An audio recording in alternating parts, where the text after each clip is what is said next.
Berarti kan apa? Pengorbanan. Iya, benar. Mengorbankan waktu, mengorbankan tenaga, mengorbankan pikiran, mengorbankan harta, Zat.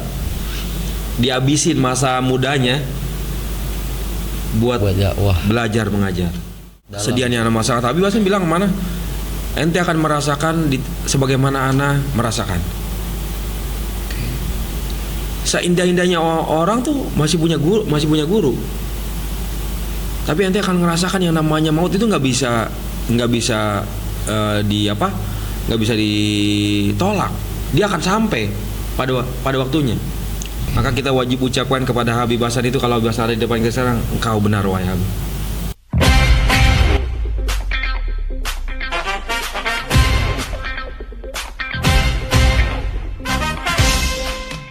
Assalamualaikum warahmatullahi wabarakatuh. Waalaikumsalam warahmatullahi wabarakatuh. Kembali lagi di Rubat Corner Podcast, diskusi ringan makna mendalam.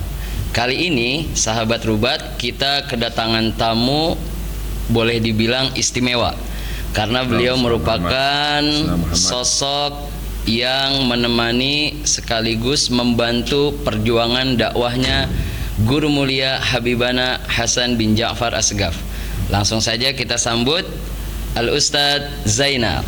Assalamualaikum Ustadz. Waalaikumsalam warahmatullahi wabarakatuh. Insyaallah, alhamdulillah. Sehat Ustadz ya? Sehat, alhamdulillah. Ya Ustadz, ini kami dari tim Rubat Corner Podcast mengucapkan terima kasih yang sebanyak-banyaknya karena antum telah meluangkan waktu untuk bisa hadir di tempat kita nih. Alhamdulillah. Oke. Izin Ustadz, sebenarnya sebelum kita ke topik pembicaraan Ustadz, jadi Rubat Corner Podcast itu lahir dengan membawa visi misi untuk mengenalkan sistem pendidikan pesantren. Oke. Jadi Rubat Corner Podcast itu kita buat itu untuk mengedukasi, menginspirasi, juga memperkenalkan gimana sih sistem pesantren itu berjalan, terutama yang dikomandoi atau yang dimiliki oleh Habibana Hasan. Nah, namun karena memang waktunya sekarang ini berdekatan dengan haulnya Maha Guru kita, jadi kita pengen nih dengar cerita atau kisah-kisah tentang kehidupannya Habibana Hasan. Sebelumnya mungkin Ustadz boleh perkenalkan diri dulu. Bismillahirrahmanirrahim. Assalamualaikum warahmatullahi wabarakatuh. Waalaikumsalam warahmatullahi. Bismillah. Wassalatu wassalamu ala sayyidina Rasulillah Muhammad bin Abdillah wa ala alihi washabbihi wa mawalah. Allahumma sholli ala sayyidi sadat wal muradat wal iradat wal kainat habibika Muhammadil akram wa nurikal a'dham wa ala alihi washabbihi wa barik wa sallim amma ba'd. Alhamdulillah, masyaallah, tabarakallah. Ini Ustadz Aziz, satu waktu yang begitu mulia, begitu berkah, di mana pada kesempatan siang yang berbahagia ini Al-Bagir bisa hadir di podcast Corner namanya. Rubat Corner Podcast. Oke, di Rubat Corner Podcast. Insyaallah. Pertama, Al-Bagir mengapresiasi nih. Kita apresiasi adanya tim media dari Rubat. Ya, karena memang sekarang zaman digital ya Ustaz ya. Maka tentu ini adalah salah satu upaya. Salah satu cara, metode dakwah, kita niatkan semuanya buat dakwah. Karena memang lembaga pendidikan ini pun adalah didirikan oleh guru kita Habibana Hasan bin Ja'far Asgaf, itu buat dakwah sebenarnya. Gitu. Jadi beliau dalam hal ini sekian puluh tahun konsen di dalam dunia majlis taklim, berdakwah, lalu beliau care juga dengan dunia pendidikan. Maka ada isyarah mulia beliau untuk bisa membangun, mendirikan Rubat Nurul Mustafa. Jadi saya kira ini adalah satu upaya yang luar biasa dari asatid, dari khususnya mudir Ma'had Al-Ustadz Harun Rasyid, yang mana beliau memberikan ruang nih kepada kita semuanya, antum khususnya semua para santri, untuk bisa membuat podcast Rubat Corner Podcast. Betul, masih banyak. Ya, semoga ini diskusi kita membawa berkah. Amin. Kita banyak mengambil ibrah, kita banyak mengambil pelajaran, hikmah dari apa yang kita bicarakan ini Ustadz. Amin. Ya, satu, semoga kita senantiasa bisa terus meneruskan dakwah beliau, Amin. menggembirakan hati beliau. Lalu doa-doa beliau tentu kita harapkan dari alam barzah buat kemaslahatan kita semuanya. Amin ya rabbal alamin. Oke. Gitu. Oke Ustadz, kita ke topik pembicaraan nih. Boleh nggak sih Ustadz, kita pengen tahu nih cerita awalnya Ustadz Zainal itu ketemu dan kenal sama Guru Mulia Habibana Hasan tuh gimana ceritanya? Wah, masya Allah, ini satu kisah ya, satu kisah yang mana mungkin kita nggak mungkin bisa selesaikan di dalam podcast yang sangat singkat ini ya tentunya. Tapi setidak-tidaknya membuka wawasan kita, bahwasanya yang dikatakan itu para salaf kita likuli syai'in syabab ya. Setiap segala sesuatu pasti ada penyebabnya, ada sebabnya. Maka kita akan sedikit mengulas nih sebab-sebab kebaikan. Siap. Yang akhirnya dari sebab itu muncul kebaikan-kebaikan yang begitu banyak yang bisa dirasakan tentunya sama semua umat kalangan masyarakat di Jabodetabek khususnya umumnya di Indonesia. Betul. Jadi kalau terkait masalah awalnya perjumpaan dengan Habibana Hasan itu Al-Fakir itu basicnya bukan mondok saat. Oh gitu. Oke. Al-Fakir bukan mondok, tapi Al-Fakir itu sekolah di sekolah umum. Sekolah umum gitu. Cuma memang tarbiyah awal yang namanya orang Betawi. Saya kan orang Betawi saat. Orang Betawi pasti basicnya tuh di masa-masa belianya tuh dia ngaji gitu kan. Benar, ngaji yang namanya duduk sama ustadz itu guru gitu, sama guru-guru sama kiai gitu. Itu udah orang Betawi itu loh, nggak pernah jauh tuh Ustaz. Nah, circle-nya tuh dari masa kecil kita, karena kita hidup di lingkungan Betawi, kita masyarakat Betawi, maka tarbiyah kita dari kecil, orang-orang tua kita tentunya ya, itu pasti kalau udah mau maghrib disuruh mandi kita, mandi buru-buru, habis itu ngaji gitu. Ya. Lalu azan ke musola, ke masjid, setelah itu ngaji, gitu. Jadi itu awalnya sebenarnya perjalanan Al-Fakir itu bukan sekolah umum, melainkan ada di awal-awal tarbiyah itu di masa-masa balita ya, pasti 5 sampai 7 tahun sebelum SD, sampai di SD itu saat anak SD itu SD 02 negeri ya. Di mana kalau boleh tahu? Ciganjur, Jakarta Selatan. Tapi orang tua Al-Fakir itu saat ngewajibin anak tuh ada masuk madrasah. Oke. Jadi SD itu petang, siang. Tapi paginya ada kelas anak itu saat. Ada kelas. Ini masya Allah ternyata punya cerita luar biasa nanti ke depannya. Karena madrasah Al-Fakir itu yang tempat Al-Fakir kalau pagi itu jam 8 sampai jam 11 tuh Al-Fakir itu madrasah. Oh, madrasah. Ya, madrasah. Ibtidaiyah berarti ya, MI ya. Yang luar biasa ternyata madrasah sanawi madrasah ibtidaiyah ini itu namanya Madrasah Al-Khairat. Al-Khairat. Wih, kayak nama sholawat saat ya. Itu luar biasa ternyata. Setelah Al-Fakir ikut sama Habib Hasan ngaji, baru tahu tuh ternyata Al-Khairat ini nisbahnya sama guru tua ternyata kan. Guru tua Palu gitu kan, Habib Idrus bin Salim Al-Jufri. Jadi yang Anda bilang tadi bahwa segala sesuatu itu nggak mungkin Allah Ta'ala jadikan sebab, melainkan pasti ada kebaikan gitu. Ya, siap. Gitu. Jadi awal itu di masa-masa setelah 5-6 tahun kumpul dengan ngaji dengan Habib, baru Anda tahu bahwasanya ternyata ini madrasah Al-Khairat ini yang diriin itu siapa? Yang diriin ternyata Sayyid. Allah, orang ini Sayyid Humul di kampung Ana, dia nggak bawa Sayyidnya. Ma'ruf nanti Habib Hasan sampai kaget pas Anda kenalin, Bib, ini ternyata Al-Fakir Bib sempat madrasah di satu madrasah yang namanya Al-Khairat. Dinisbahin nama siapa? Sama guru tua Palu kan. Guru tua Palu itu kan semua lembaga pendidikannya Al-Khairat kan? Ternyata ini kenapa ini Sayyid di tempat Ana, ada Sayyid namanya bangsanya Segap. Satu marga sama Habib. Iya, satu marga sama Habib, tapi humul dia nggak mau orang tahu bahwa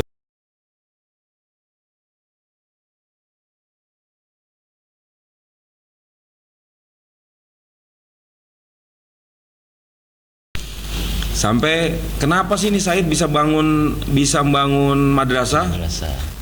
Ternyata beliau itu waktu akad nikah.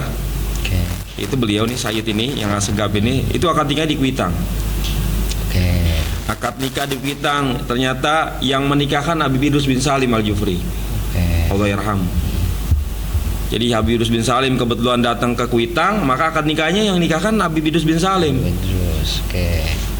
Wah, dan juga nggak sampai situ, ketika masa-masa awal Al-Fakir lahiran tuh, pada tahun Al-Fakir lahir, tanggal Al-Fakir lahir, ternyata Anda juga baru tahu tuh saat Al-Fakir itu dikasih nama Amani Said. Oh, sama si Said yang beliau ini. Oh, luar biasa. Ini cerita luar biasa. Jadi semuanya Anda pikir kata Habib Hasan luar biasa. Nggak ada satu hal yang Allah Ta'ala bikin kebetulan. Pasti sudah ada jalur-jalurnya. Terstruktur gitu. Terstruktur. Ya, kenapa Fulan bin Fulan bisa ketemu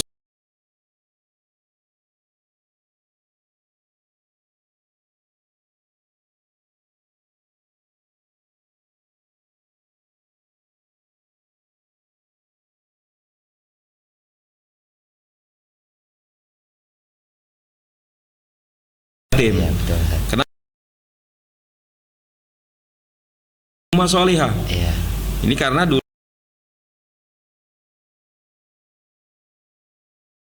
hasil Al-Fakir lahir itu ternyata bareng nih saat Anda lahir tuh bareng sama putranya beliau saat. Jadi beliau itu di tanggal bulan di tahun yang sama lahiran anaknya juga sama anak. Beliau punya anak lahir, anak dari seorang ibu sama orang ayah yang Betawi lahir juga. Gitu. Terus kata nih Sayyid dibilang, Anda baru tahu kalau yang ngasih nama Anda tuh beliau gitu. Pas Anda udah besar dikasih tahu sama ayah sama ibu Anda tuh, kamu tuh yang ngasih nama ini Habib gitu. Walhasil luar biasa, semoga Allah Ta'ala ganti ya saatnya, semoga ganjaran yang berlipat buat beliau ini. Amin. Gitu ya, beliau sudah wafat juga soalnya kan gitu. Terus dikasih nama Al-Fakir, ini namain anak kamu Zainal Arifin. Waladi juga lahir laki Zainal Abidin, jadi jangan sama anak waladi Zainal Abidin, ente punya walad namain Zainal Arifin. Gitu. Jadi kayak gitu saat itu nanti ada kisah perjumpaan dengan Habib Hasan yang luar biasa tuh ketika Habib Hasan sudah memulai dakwah ya. Namun yang saya mau ceritakan bahwasanya sesuai dengan yang tadi kita bahas, bagaimana sih perjumpaan ini? Iya, betul. Ya, kenapa sih Al-Fakir buka kayak gitunya? Tadi saya mau bilang bahwasanya tidak ada perjumpaan kecuali ada penyebab. Ya. Allah akan bikin sebab sehingga adanya perjumpaan saat. Gitu. Jadi kalau kata orang Betawi nggak ada ceritanya yang ujuk-ujuk, nggak ada itu. Nggak ada yang kebetulan gitu tiba-tiba mak. Tapi semua sudah maktub. Itu jalannya sudah Allah atur sedemikian rupa. Kenapa Fulan bin Fulan bisa dekat sama Fulan bin Fulan, itu kan? Semua banyak kisah itu. Raja Tuba pun begitu. Sayyidina Abu Ayyub Al-Ansari kenapa bisa dekat sama Nabi Muhammad? Ternyata beliau itu kakek moyangnya orang soleh. Ya, kakek moyangnya adalah ulamanya Raja Tuba. Jadi karena basic Al-Fakir tadi balik kepada ada madrasah saat ya madrasah lumayan berarti kan 6 tahun Al-Fakir itu berarti madrasah sesuai dengan sekolah umum SD ya. Karena SD itu sekolah umum biasa, namun sambil waktu paginya sampai menjelang siang hari sebelum sekolah umum karena madrasah ibtidaiyah di Al-Khairat. Ini lanjut kepada pendidikan berikutnya ya kan, SMP, SMA sampai Al-Fakir sekolah umum, sekolah terakhir tuh pendidikan terakhir tuh di sekolah negeri STM Negeri Pembangunan Jakarta di Rawamangun. Al-Fakir sempat kerja saat karena kenapa sih STM Rawamangun ini apa ya kalau dibilang karena memang dia adalah sekolah pilihan, masuknya juga susah saat dulu itu. Di SMP itu kata guru, kamu ini boleh nih kita promosiin ke sekolah-sekolah yang qualified gitu ya, yang favorit gitu, bonafit. Yang bonafit itu di Indonesia kalau STM adalah STM Negeri Pembangunan, kalau sekolah yang lebih topnya lagi itu Taruna Nusantara di Magelang. Jadi ada sekolah luar biasa namanya Sekolah Taruna Nusantara. Kalau mau jadi polisi, mau jadi tentara, nanti mau masuk Akmil, mau Akpol tuh lewatnya Taruna Nusantara. Tapi ada apa? Ada syaratnya pasti kan? Ya betul. Syaratnya bla bla bla, ayo nggak nilainya harus sekian kan. Nah, Al-Fakir termasuk yang dipromosikan tuh saat. Cuma kita mikir, kalau Al-Fakir sekolah di Magelang, orang Betawi nggak bisa jauh dari kampung nih. Gimana ya? Akhirnya masuklah rekomendasi yang kedua. Udah, saya berminat lah sama STM Negeri Pembangunan.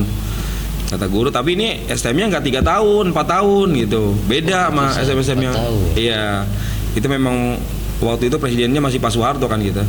Jadi Pak Soeharto itu bangun ada kalau kurang lebih 7 sekolah STM Negeri Pembangunan di Indonesia. Di antaranya Jakarta, Semarang, Surabaya, Medan, Bandung ada tuh sekolahnya. Walhasil, kenapa sih kita pada saat itu tertarik sama sekolah ini? Tentu mindset kita pada saat itu, habis sekolah kerja nih, gitu kan? Ya itu mindset udah umum kan? Mindset kita kerja, kita ngelihat kondisi keluarga kita kan, pasti tentu, gimana caranya biar habis lulus sekolah langsung kerja nih. Beda kalau sama orang yang dia memang basicnya harus kuliah nanti, nantilah kita kuliah belakangan kerja dulu. Alhasil Al-Fakir masuk STM Negeri Pembangunan saat alhamdulillah masuk. Teman Al-Fakir ke Taruna Nusantara. Kita bisa jalan tuh satu kelas. Nah benar, harapan kita Allah Ta'ala ijabah ya. Di STM Negeri Pembangunan itu saat kalau udah lulus kerja, kita nggak usah nyari kerjaan, perusahaan yang nyari yang datang ke sekolah kita. Nyari orangnya justru perusahaannya. Jadi ya kayak gayung bersambut gitu ya. Kita punya kemauan langsung kerja. Nah kerjalah Al-Fakir tuh langsung perusahaan datang semua ke sekolah. Mereka nyari, ada yang butuh 5 orang, ada macam-macam nih. Ada Indosat, ada Telkom, macam-macam tuh perusahaan-perusahaan besar. Karena ternyata sekolah kita memang sekolah yang diprioritaskan kalau lulus ya itu udah pasti dicari sama perusahaan. Gitu saat. Itu alhamdulillah saat. Nah, walhasil nggak pakai ngelamar, orang Toyota Astra Motor datang nih sekolah saya dong sama siswa jurusan ini, karena waktu itu jurusannya elektronika. Elektronika termasuk di STM Pembangunan yang grade-nya paling atas saat. Jadi klasifikasinya nggak bisa nih yang nilai-nilainya NEM-nya dulu NEM saat. Nilai apa dia? Nilai Eptanas Murni kalau salah itu. Itu di atasnya 42 baru bisa masuk itu. Berarti rata-rata sekolahnya itu di atas 8 saat ujiannya. Walhasil Toyota Astra Motor datang ke jurusan saya nih. Karena memang jurusan yang paling favorit dicari duluan kan. Datang udah tinggal ditunjukin ini nih rapotnya, pokoknya rankingnya di antara 1 sampai 10. Langsung tuh masuk. Tapi yang nggak di yang rankingnya di bawah 10 ada tes dulu. Ada tes IQ macam-macam lah kalau masuk kantor lah. SOP itu udah kan. Udah Al-Fakir masuk saat kerja. Udah Al-Fakir masuk kerja 1 tahun saat. Jalan setahun. Jalan setahun. Kita pokoknya dunia kita dunia kerja nih ceritanya. Sesuai dengan kayak kemauan kita, niat-niat kita. Nah, itulah cikal bakal ketemunya dengan Habib. Itu di tahun 98. Itu terjadi krisis moneter besar-besaran di Indonesia. Betul, Ustaz. Mungkin generasi Gen Z nih nggak tahu peristiwa itu, Ustaz. Itu luar biasa, Indonesia mengalami konflik luar biasa, konflik negara kita, politiknya kacau balau. Distrust terjadi di mana-mana, ketidakpercayaan publik kepada pemerintah. Harga bahan pokok melambung tinggi, dolar terbang kayak sekarang. Penjarahan di mana-mana, bakar-bakaran di mana-mana itu saat. Chaos banget berarti waktu itu chaos luar biasa. Kita padahal perusahaan kita lagi go internasional nih, Toyota Astra Motor. Siapa yang nggak tahu Toyota Astra Motor? Itu perusahaan otomotif terbesar di Indonesia dari grup Astra ya. Ini yang kita yang produksi Kijang, Camry itu Fortuner sekarang.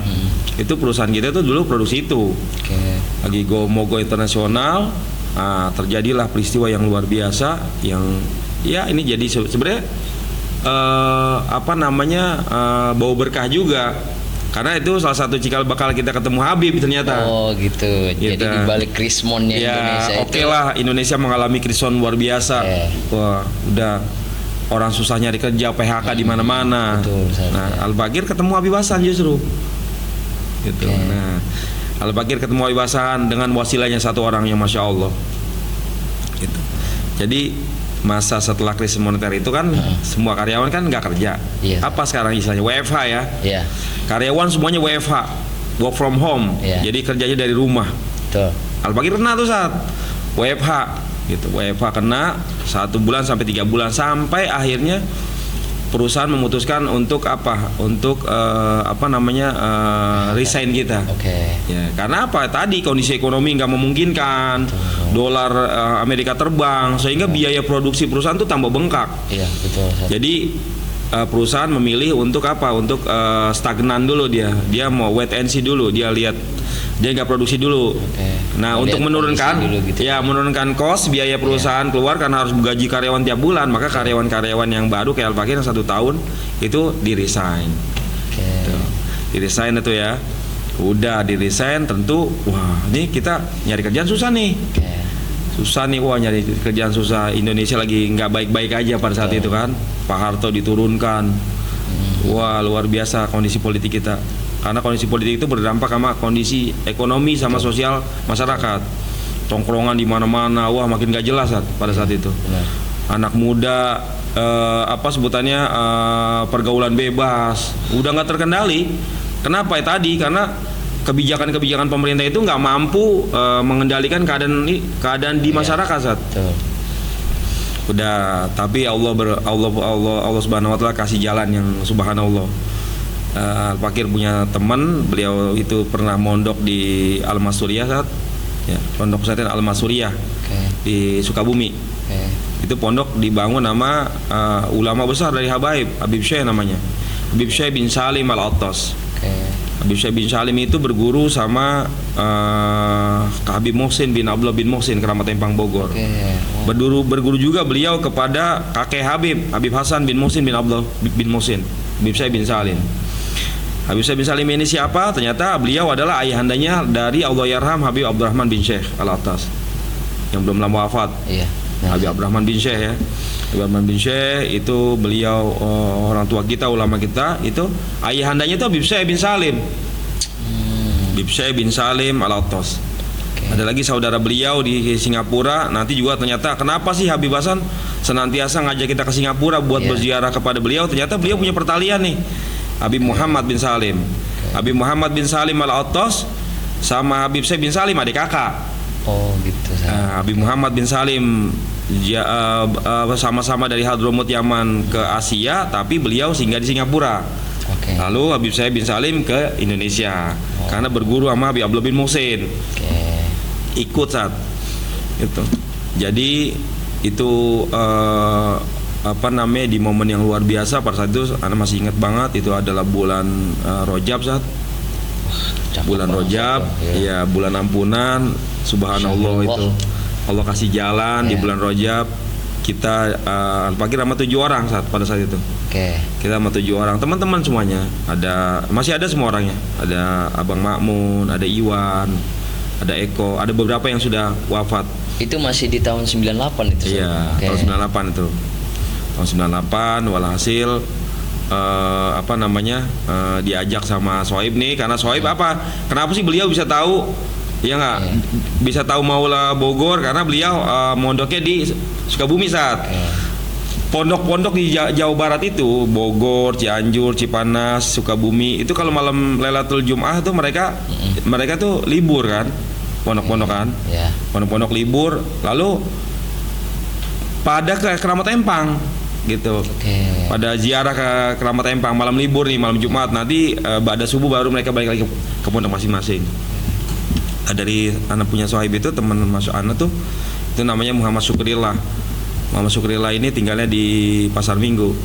Dan ternyata beliau itu adik kandungnya dari Pak Abdurrahman ternyata nanti. Ya, Pak Abdurrahman yang suka di majlis itu, yang dampingin kita juga, itu ternyata itu adik beliau. Gitu. Kenapa Muhammad Syukri bisa bawa kita? Ya karena kita pada saat itu di zaman krisis moneter, lagi zaman susah, kenal tuh. Jadi beliau punya kakak tinggal di tempat tanah di Ciganjur, Jalan Jambu 2. Jalan Jambu 2, beliau lagi main ketemu kita. Itu sebab lagi Allah bikin sebab lagi yang indah. Ketemunya juga di musola, kita lagi kumpul-kumpul. Orang tuh logikanya gini. Ketika masa lagi sulit, wah, yang dibilang orang kalau lagi sulit ingat Tuhan gitu kan. Kalau lagi sulit pada ingat Allah Ta'ala, itu bagus daripada ketika lagi masa sulit ke arah yang negatif. Benar. Tapi itu nggak anak pungkiri, itu baik. Kalau ada orang, ya itu awal tarbiyah orang ketika lagi sulit, dekat sama Allah Ta'ala. Carilah wasilah supaya bisa menenangkan hati kan pada saat itu. Karena kita bukan orang pondok pesantren, kita bukan orang pengajian basicnya. Kalau udah pengajian pasti kita datengin ustadz kita, minta pandangan gitu kan bagaimana ustadz. Nah, ketemu di kediaman kita, di musola kita, musola Nurul Hidayah, kita lagi kumpul, udah ajakan luar biasa. Yuk kita ziarah gitu. Ajakannya nih. Yuk kita ziarah. Kita Al-Bagir masih bingung ziarah. Ziarah kemana ya gitu kan? Tahu ya Sat ya. Wallah saking ya kita taunya ziarah itu ziarah orang tua Sat. Biasa itu kan kalau orang Betawi itu mau munggahan nih besok nih, mau Ramadan ya kan? Itu ada ziarah kubur ke orang tua yang udah wafat, atau nanti ba'da Id kita ziarah lagi. Sama yang paling masyhur adalah ziarah Wali Songo. Iya benar. Ziarah Wali Songo dari kita masih baru orok udah tahu tuh ziarah Wali Songo, itu yang kita tahu. Tapi ketika diajak ziarah di mana? Ziarah makam wali. Kata Sukri nih. Di mana tuh Kri? Di Bogor, Keramat Empang dekat Istana Bogor. Istana Bogor ma'ruf ya. Tempat kita pada main deh. Kita kalau orang Betawi pelesiran. Walhasil diajak ke Maula Bogor. Siapa? Ini ada Habib luar biasa, wali Allah. Habib Abdullah bin Muhsin Al-Attas. Kata Sukri, jadi udah tahu lah dia anak pondok kan. Oh gitu ya, udah. Kita pada saat itu nggak dikasih susah, nggak dikasih bikin apa ya, nggak, udah ikut aja, ikut tuh saat ikut ziarah sama sohib anak tuh yang ada 7 orang berangkat tuh kita naik kereta dari stasiun Depok Lama, Depok Baru ini sekarang. Karena kita lebih dekat tuh, karena Ciganjur itu tetangga nama Beji kan, sebutannya gitu, sama Depok, jadi kita lebih dekat ke situ daripada kita ke stasiun Lenteng atau ke stasiun Pasar Minggu. Karena transportasi yang paling oke yang memungkinkan itu adalah naik kereta ke Bogor. Udah dia atur, udah kita naik kereta. Itu hari Kamis Pak. Hari Kamis di bulan Rajab. Ya. Kenapa hari Kamis yang dipilih? Karena ternyata di Keramat Empang Bogor itu kalau hari Kamis itu saat ada pengajian rutin, pengajian Majelis Taklim An-Nur namanya. Itu dari zaman dulu udah ada. Makanya diajaklah kita ziarahnya tuh hari Kamis. Terus setiap malam Jumat itu makbarahnya Habib Abdullah bin Muhsin itu ramai peziarah gitu. Ternyata di semua makbar aulia begitu kan. Kita kan belum tahu. Kenapa dipilih hari Kamis. Udah, walhasil kita ikut aja. Mengikuti pengajian Ba'da Asar sama di pengajian Ba'da Asar di Masjid An-Nur samping makbarahnya Habib Abdullah bin Muhsin. Udah, malamnya kita ziarah. Gitu. Ziarah malam hari. Penuh luar biasa memang. Kita baru tahu, baru lihat tuh, takjub juga kita. Pertama kali. Ajab ini, wah, ajib ini ziarah begini kan. Belum tahu nih kaifiahnya ziarah kayak gimana, ya kan? Apa sih ziarah, belum ngerti ilmunya. Walhasil diajak ziarah. Nah, kereta pada saat itu kereta Jakarta Bogor itu cuma sampai jam 9. Ya. Maka wah ini kita nggak bisa pulang. Gitu. Nggak bisa pulang karena kereta sudah nggak ada. Ada lagi besok pagi kereta. Maka kita nginep. Gitu. Nginep di masjid. Di masjid. Jadi di masjidnya Habib Abdullah bin Muhsin itu ruang utama masjidnya nggak boleh ditidurin tapi buat orang-orang zairin, orang-orang yang pada mau ziarah itu disiapin kalau malam Jumat, host malam Jumat tuh. Jadi ada balkon tuh di samping-samping masjid, di samping masjid itu boleh di rumahnya, di rumah gedong tuh, rumah tempat Habib, rumah khalifah boleh tuh. Kita boleh yang majlas yang gahwa gitu yang mau regut dah boleh di situ, aman lah gitu, ya memang dipersilakan buat duyuf ya, buat semua duyuf yang mau ziarah Habib Abdullah bin Muhsin dipersilakan nginep pada malam Jumat itu. Gitu. Ternyata emang itu lazim gitu dari dulu gitu. Udah kebiasaan gitu, udah umum lah, orang udah ngerti kalau yang nggak pulang karena tadi peziarah bukan orang Bogor aja kan, dari jauh-jauh tempat kan, mereka belum bisa pulang. Transportasi nggak kayak sekarang, nggak ada Gojek, tiap kapan aja bisa pulang kita. Ini nggak bisa. Walhasil kita nginep saat. Kita nginep, masya Allah. Allah Subhanahu Wa Taala di sinilah awalnya. Kenapa kita bisa berjumpa nih? Tiba-tiba kita lagi rahat nih, jam pukul 3 lah waktu sahar itu.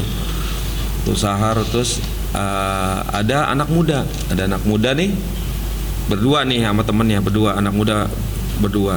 Mungkin pada saat itu umurnya 13 tahun itu. Remaja lah. Remaja. Iya, remaja. Ternyata ini ya Sayyid adalah Habib Mustafa bin Ja'far Segaf. Oh, Habib Mustafa. Iya, ini Habib Mustafa. Jadi anak pada saat itu 20 tahun, beliau ya 13-14 tahun dah pada saat itu. 13 tahun. Walhasil ada satu Sayyid muda muter nih di serambi masjid, gitu, berdua sama sahibnya Habib Fikri namanya. Habib Fikri Alatas, cucu Habib bin Muslim juga, berdua dia lagi jalan. Ini biasa berjalan di serambi masjid, kita lagi pada tiduran, nyamperin kita saat. Nyamperin, kita nggak kenal kan, namanya kita orang baru, baru pernah ziarah, datang langsung nyambut dengan familiarnya luar biasa. Dia dengan logo Arabinya kan, karena di lingkungan Said kan emang udah biasa, ya nggak. Assalamualaikum, apa kabar, udah pakai bahasa kita nggak ngerti apa nih. Nah, temen Ana yang Sukri paham, ditanya.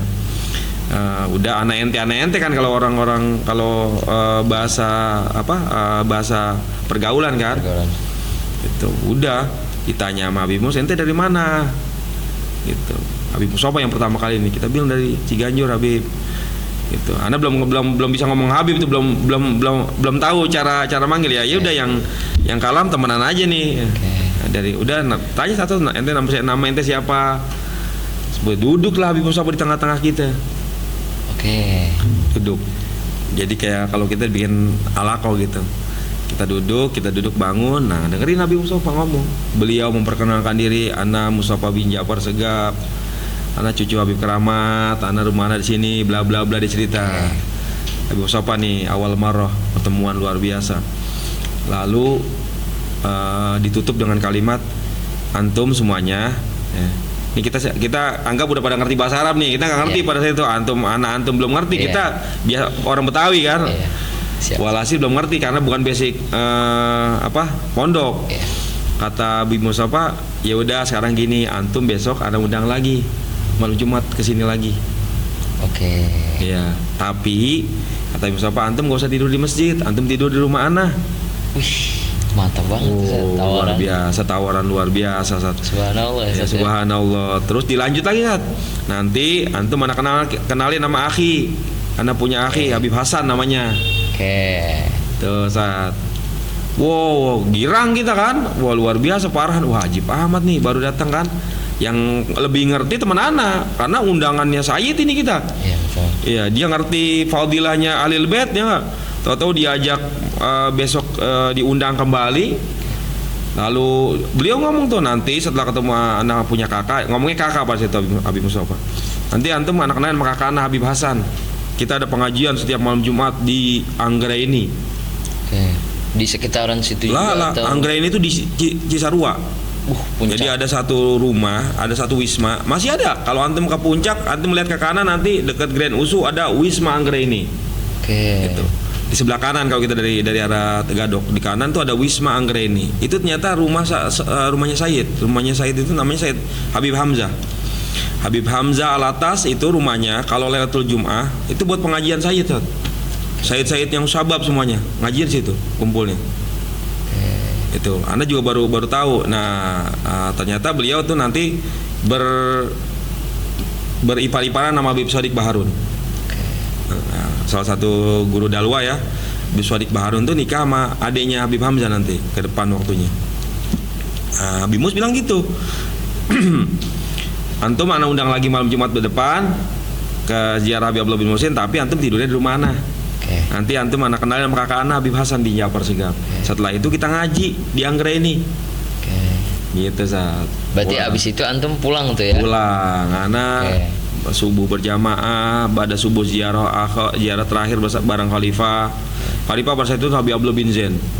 Khalifah Keramat Tembang ya, Habib Abdullah bin Zain. Habib Abdullah bin Zain itu kalau Jumat itu mimpin ziarah. Pada subuh, pada suatu subuh, auratnya kayak di sini. Sama auratnya Habib Abdullah bin Muhsin, azkarnya tuh. Lalu setelah azkar, salam-salaman, ya Rabbi salam Muhammad lebih balikul wasilah, kelar, itu ziarah semua saat. Ziarah subuh, Jumat subuh sama Habib Abdullah bin Muhsin ikut kita tuh sama Khalifah Habib Abdullah bin Zaid, udah kita pulang ke Jakarta.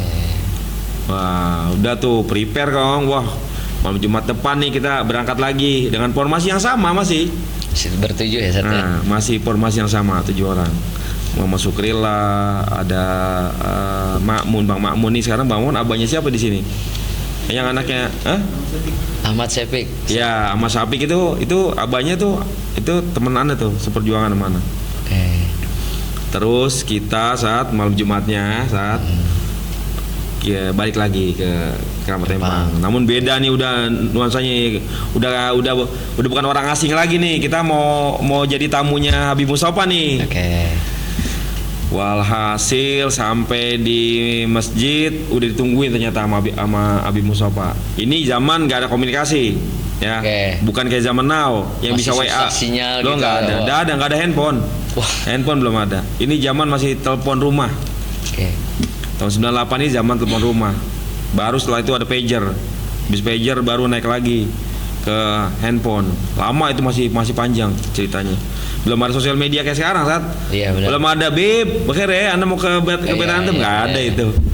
Nggak ada, itu zaman serba luar biasa Indonesia. Masih telepon rumah. Habib, kita kalau mau telepon juga ke nomor rumah Habib. Habib punya telepon rumah. Datang saat udah ada Habib Mustafa. Kita mau ziarah, katanya udah ente ziarahnya ntar aja bareng anak. Kita ke rumah dulu, ke rumah Habib Mus, rumah yang zaman dulu. Itu antum kalau boleh tahu datang berangkat dari Ciganjur jam berapa tuh Sat? Sampai Badasar. Oh, Badasar. Berarti sore itu Habib Mus udah nunggu di Masjid An-Nur tuh. Udah nungguin. Nah, jadi anak nyampe sebelum maghrib. Sebelum maghrib ketemu Habib Mustafa langsung ajak ke rumah. Udah kita ke rumah aja langsung, kita ngopi. Ya, kita gahwa di rumah. Ana udah bikinin gahwa buat antum semuanya gitu. Mantap. Oh, luar biasa. Ikram Muduyub nih ceritanya. Emang ternyata keluarnya Habib belum Musin semuanya Ikram Muduyub luar biasa. Sampai ke rumah Habib Mus punya kamar di belakang tuh sendiri, misah sama rumah induk. Ada kamar Habib Mustafa, lalu ada zawiyahnya itu musola buat sholat. Lalu ada kamar mandi. Udah kita kumpul situ. Dah ente wudu dah semua. Ini mau sholat maghrib nih soalnya. Sebab ntar sholat maghrib kakak anak keluar. Habib Hasan bin Ja'far nih ceritanya. Kata Habib Mustafa, ntar antum punya wudu gitu. Kakak anak beda orangnya soalnya gitu. Udah tuh Habib Mus udah ngasih kisi-kisi. Kakak anak beda, kakak anak nggak sembarangan. Karena belum ngerti tuh istilah-istilah dalam dunia tasawuf ya pada saat itu. Yang Habib Mus bilang kasyaf lah, kakaknya ini kasyaf, ente kudu punya wudu. Itu kalimat yang diomongin sama Habib Mustafa tuh, kakaknya ini kasyaf. Gitu. Jadi kita nggak ngerti kasyaf apaan gitu kan, cuman itu bahasa yang lazim ya orang-orang kalangan beliau udah ngerti gitu kan. Oh, sampai anak nanya sama temen, kasyaf kan, kasyaf itu bisa tahu hati orang. Oh, gitu. Wah, kita digituin sampai tambah berdebar-debar nih. Karena kita kan basic kita bukan orang yang orang yang luar biasa soleh gitu kan. Alim gitu ya. Kita basic kita, anak kan belum cerita basic anak tadi. Basic anak kan anak demen motor, anak hobi sampai nama anak tuh dipanggil Amor. Ini flashback yang tadi kan anak belum ceritain basic anak demen musik. Itu zaman anak tuh saat musiknya lagi greencore, lagi hardcore, lagi punk. Itu kita tukang musik nih saat kaset anak di rumah segini saat nih. Kaset punk nih. Gitu, ya kan? Dandan kalau udah lagi konsernya dulu di Blok M Plaza. Belum ada mall banyak. Dulu baru ada Blok M Mall sama Blok M Plaza. Itu tempat konser pasti di situ. Itu basic anak tuh. Kalau udah musik ke Bandung anak samperin saat. Tiba-tiba kata-kata Habib Mustafa, kakaknya nih kasap gitu kan. Takut ya, Ustaz, ya? Iya. Takut ya antum ya. Iya, gitu ya. iya, kita bahasa apa ya yang gampangnya kita ngukur diri kita lah, tahu. Iya. Waduh, gue nih tukang kagak ajib nih kan gitu kan. Iya. Oke. Gitu saat. Wah, gimana nih kalau ketemu Habib nih? Gitu. Bener. Kita udah pada wudhu, azan maghrib kan. Habis sholat maghrib Habib Mustafa memimpin sholat maghrib. Habib Hasan keluar. Oke. Habib Hasan keluar dari, jadi ini kan kamar Habib Mustafa kan di paling belakang rumah. Oke. Habib keluar karena harus ke tempat wudhu. Beliau mau ngambil wudhu, jadi harus keluar dari kamar depan ke belakang. Ke belakang. Oke. Langsung Habib Mustafa, kakaknya keluar, nanti pada ini dah, ini salaman. Iya, Gitu. Oke. Pas salaman, udah kita diri tuh saat baris kamar santri. Iya. Kalau Habib Hasan pengen lewat kan, Iya. diri saya cium tangan. Cium tangan salah satu. Kita semua hampir 90% nggak ada yang dikasih cium tangan saat. Oh gitu. Iya. Ya Habaib udah biasa ya kalau baru kenal ya mungkin itu ininya kalau salaman ditarik gitu kan. Oke. Ya biasa lah kita. Iya. Salaman ditarik gitu aja. Nah, kita bingung tuh. Mulai satu kok kita mau cium tangan ditarik ya, nggak ngerti lagi nih kita nih. Iya. saking bahlulnya nih. Mananya apa? Oh ternyata beliau nggak mau dimuhtaromin. Gue biasa juga. Karena kita bukan murid beliau, ya, nggak dikasih cium tangan, tarik gitu. Udah. Jadi istilah yang pertama dengar itu satu kasyaf, kedua cium tangan ditarik. Oke. Itu ntar jadi pertanyaan anak tuh satu sama Habib Mustafa, gitu kan? Anak orang paling terkenal banyak nanya saat. Oh gitu. Iya. Dari bertujuh itu saat. Iya. Oke. Itu Habib Hasan paling paham. Dia apa itu tukang nanya. Salah kenapa? Karena anak pengen tahu. Bukannya fuduli, bukan. Karena kita dalam suatu perkara pengen tahu saat. Ini kenapa sih begini gitu? Kenapa sih gini? Jadi banyak tanya buat kebaikan maksudnya. Iya. Nah, terus setelah itu Habib Hasan balik. Oh Habib itu ada pertama kali ngeliat wajah Habib itu. Habib itu kalau dibilang kalau di sekarang di Putra Habib jatuhnya kayak Habib Segap. Gitu. Kurus, kecil, cuman matanya kayak Habib Atos cuman. Kalau Sakel kayak Habib Atos tuh, matanya juga tajam. Matanya tajam, gak bakal kuat nanti melihat matanya Habib. Itu pengalaman anak pertama ya. Pengalaman anak pertama berjumpa dengan Habib itu yang anak rasain. Hati berdebar. Kedua, wibawanya Habib itu memang dari umur itu. Berarti kan kalau Habib Hasan 77 sama kayak Al-Bakir itu satu umurnya. Berarti pada saat itu sama-sama 20. Oke. Tapi wibawa Habib luar biasa. Habib nggak bercelak dari dulu. Tahu persis itu Habib. Nggak pernah nggak bercelak mata, pasti bercelak. Oke. Mau bangun tidur, mau ngajar, mau tidur, semua mata Habib bercelak. Nggak pernah nggak bercelak. Itu yang Anda lihat dalam keseharian Habib ya, dalam dalam menghidupkan sunnah Nabi itu nggak pernah bercelak. Nggak pernah nggak bercelak. Pasti itu bercelak. Pasti pakai celak. Pasti itu. Karena tahu persis dari sejak anak ketemu, soalnya nggak pernah temuin. Setelah itu di pertemuan berikutnya nggak bercelak, pasti bercelak. Oke. Marah Habib kalau misalkan minta celak, tahu celak nggak ada ke nggak ke bawah apa gimana gitu. Oke. Walhasil sebutannya pertemuan yang pertama itu saat udah tuh kita masih banyak tanya-tanya saat. Oke. Udah Habib Mustafa nggak cerita. Ya udah siap-siap habis sembahyang maghrib selesai, ini kan udah kelar, kita udah ketemu Habib Hasan, kita siap-siap dah naik angkot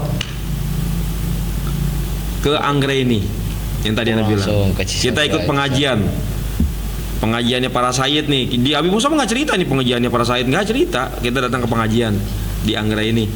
Masih nggak di spill sama Habib Mustafa ini pengajian apa, yang hadir siapa aja, apa yang dibaca, nggak ada yang dikasih tahu gitu. Nggak ada. Pokoknya ayo ikut Ana, kita sewa angkot. Ana ke depan Magom Habib Keramat tuh saat kan angkotnya ada di depan tuh 02 itu 02 yang warna hijau. Itu langsung nyarter. Nah, udah Habib Mustafa berhentiin angkot dengan bahasa Sunda, Mang ayo mau sini gitu kan. Sabraha Mang kan gitu kan. 20.000 misalkan, 20.000 pada saat itu. Ya udah naik. Semua naik, kita 7 orang berangkat Kang Reni. Nanti mau tahu yang terjadi. Setelah gadok mobil mogok. Ini pertama kali nih. Ini awal maroh nih. Awal maroh kita jalan bareng Habib nih, Habib Mustafa. Nyampe gadok di tanjatan tuh, mobil nggak kuat naik saat. Ya Allah. Nggak naik, berhenti, mogok. Wah, kata Habib Mus, apa namanya? Kita mau ganti mobil, kesian ini orang, ya kan? Benar. Dia udah kita kasih duitnya, dia udah ketahuan kita udah seneng enak, udah kita tungguin. Ini salah satu keajaiban ya. Kita nganggapnya pada saat itu kita belum ngerti keramat keajaiban yang Habib Mustafa tunjukin. Nanti tahu nggak? Habib Mustafa turun dari mobil, dinanya sama si supir, Mang, kenapa nih Mang mobil? Ini Bib, mesinnya nih, ini diginin doang. Ya udah, Ana mau tawasul sama Habib Abdullah bin Muhsin, digeprak doang sama Habib Mus. Ya Habib Abdullah bin Muhsin, prak 3 kali tuh, kap mesinnya hidup tuh mobil. Wah, hidup. Ajib, Ustaz. Nah, itu pengalaman tuh, Ustaz. Pertama kali. Walhasil mobil hidup lagi, normal dianterin lagi. Nyampe tuh berarti Nyampe Ustaz, ya? ke Anggraini, Ustaz. Oke. Anggraini. Nah, karena ini mobil udah mau, Habib Mustafa nggak mau ngambil pusing. Ntar aja udah, nah yang tadinya mau PP nih, Iya. nyater PP, ntar jemput lagi, udah nanti pulang dah Mang. Karena pulangnya nyater lagi. Oke. Udah saat habis itu langsung masuk ke rumahnya Habib Hamzah tuh, Wisma Anggraini. Wah, kaget kita. Kaget. Nggak ada orang biasanya, Habib semua. Oke. Jadi itu pengajiannya Sayyid. Ya rata-rata itu kan mancung. Wah, semua, Arab semua. gitu ya, Ustaz ya. Dikenal-kenal satu, wah nggak dikenal semua kan, baru nih. Di antaranya yang masuk sekarang udah di siapa ya yang masuk sekarang? Oh, antum punya guru Allahyarham Habib Jadid. Habib Jadid ada tuh. Oke. Habib Jadid bin Abrahman ada Ustaz.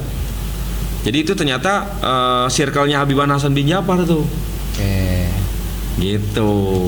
Itu dari yang habis maghrib itu sampai di Wisma Anggraini itu jam berapa, Ustaz? Isya, Pas Isya gitu. Isya. Oke. Isya tuh saat masuk ke zawiyahnya Habib Hamzah nih. Oke. Duduk, udah kita tahu diri, kita di belakang semua nih adanya. Pak Habib depan. Majlis dimulai pembacaan Ratibul Athos. Nggak ngerti ya Ratibul Athos. Orang Betawi pada saat itu, pada zaman Al-Fakir itu belum tahu Ratibul Athos, beda sama ini sekarang. Iya. Informasi Sekarang udah banyak sekarang. sekarang udah siapa aja baca Ratibul Athos. Orang Betawi itu bacanya Ratibul Haddad. Oke. Oh, jadi pada saat itu Karena apa Ratibul Haddad? Oke. Karena kita setiap Jumat pasti baca Ratibul Haddad, malam Jumat. Orang mau haji baca Ratibul Haddad. Oke. Di musala masjid Ratibul Haddad. Oke. Udah tahu kita. Cuman nggak tahu kalau yang ngarang itu Habib, gitu. Oke. Kita taunya Ratibul Haddad. Ya udah kita baca Ratibul Haddad tiap malam Jumat gitu. Ratibul Haddad karena hafal Tarusan bin mah. Karena sering baca udah. Terus saat habis Ratibul Haddad baca Maulid. Nanti mau lagi baca Maulidnya Simtud Duror. Nggak ngerti lagi gitu. Iya. Ya bagian-bagian yang kita bisa, subhanallah bihamdi kayak ratib ya kita Iya. bisa. Tapi kan ada ininya, urutannya. Iya, ini betul, dulu ini auratnya kan. Udah sampai kepada Maulid Simtud Duror nggak ngerti juga karena orang Betawi nggak baca Simtud Duror. Oke. Sejak Barzanji kapan? mungkin. Orang Betawi itu Maulid tiba, Barzanji Syariful Anam. Oke. Betawiin ya. Ya. Aksaruhum nih saat. Karena ternyata Maulid Simtud Duror itu di halaqah khusus. Oh. Tahun 98 nih. Oke. Ingat. Tahun 98 itu yang baca Simtud Duror ya kalangan Sada Ba'alawi bacanya itu. Karangan para habaib. Kalangan gitu para ya. habaib. Masih di kalangan para habaib skalanya. Oke. Walhasil setelah itu baca Simtud Duror, doa Maulid. Nah, yang selanjutnya apa? Ceramah nih. Ternyata yang ceramah Habib Hasan kan. Ceramah tunggal, ternyata ini majlisnya majlis Habib Hasan ini. Habib yang mimpin jadinya, pemimpinnya Habib Hasan maksudnya, guru kita. Ibn Menjabah Habib Hasan ceramah di situ. Anda baru pernah mendengar satu tausiah yang bikin hati kita sebutannya bergemuruh, nggak kuat saat air mata. Antum tahu ceramahnya apa? Ceramahnya Babir Waliden Habib Hasan. Bakti sama orang tua. Bakti sama orang tua. Itu ceramah pertama yang Anda dengar dari Habib Hasan. Bir Waliden.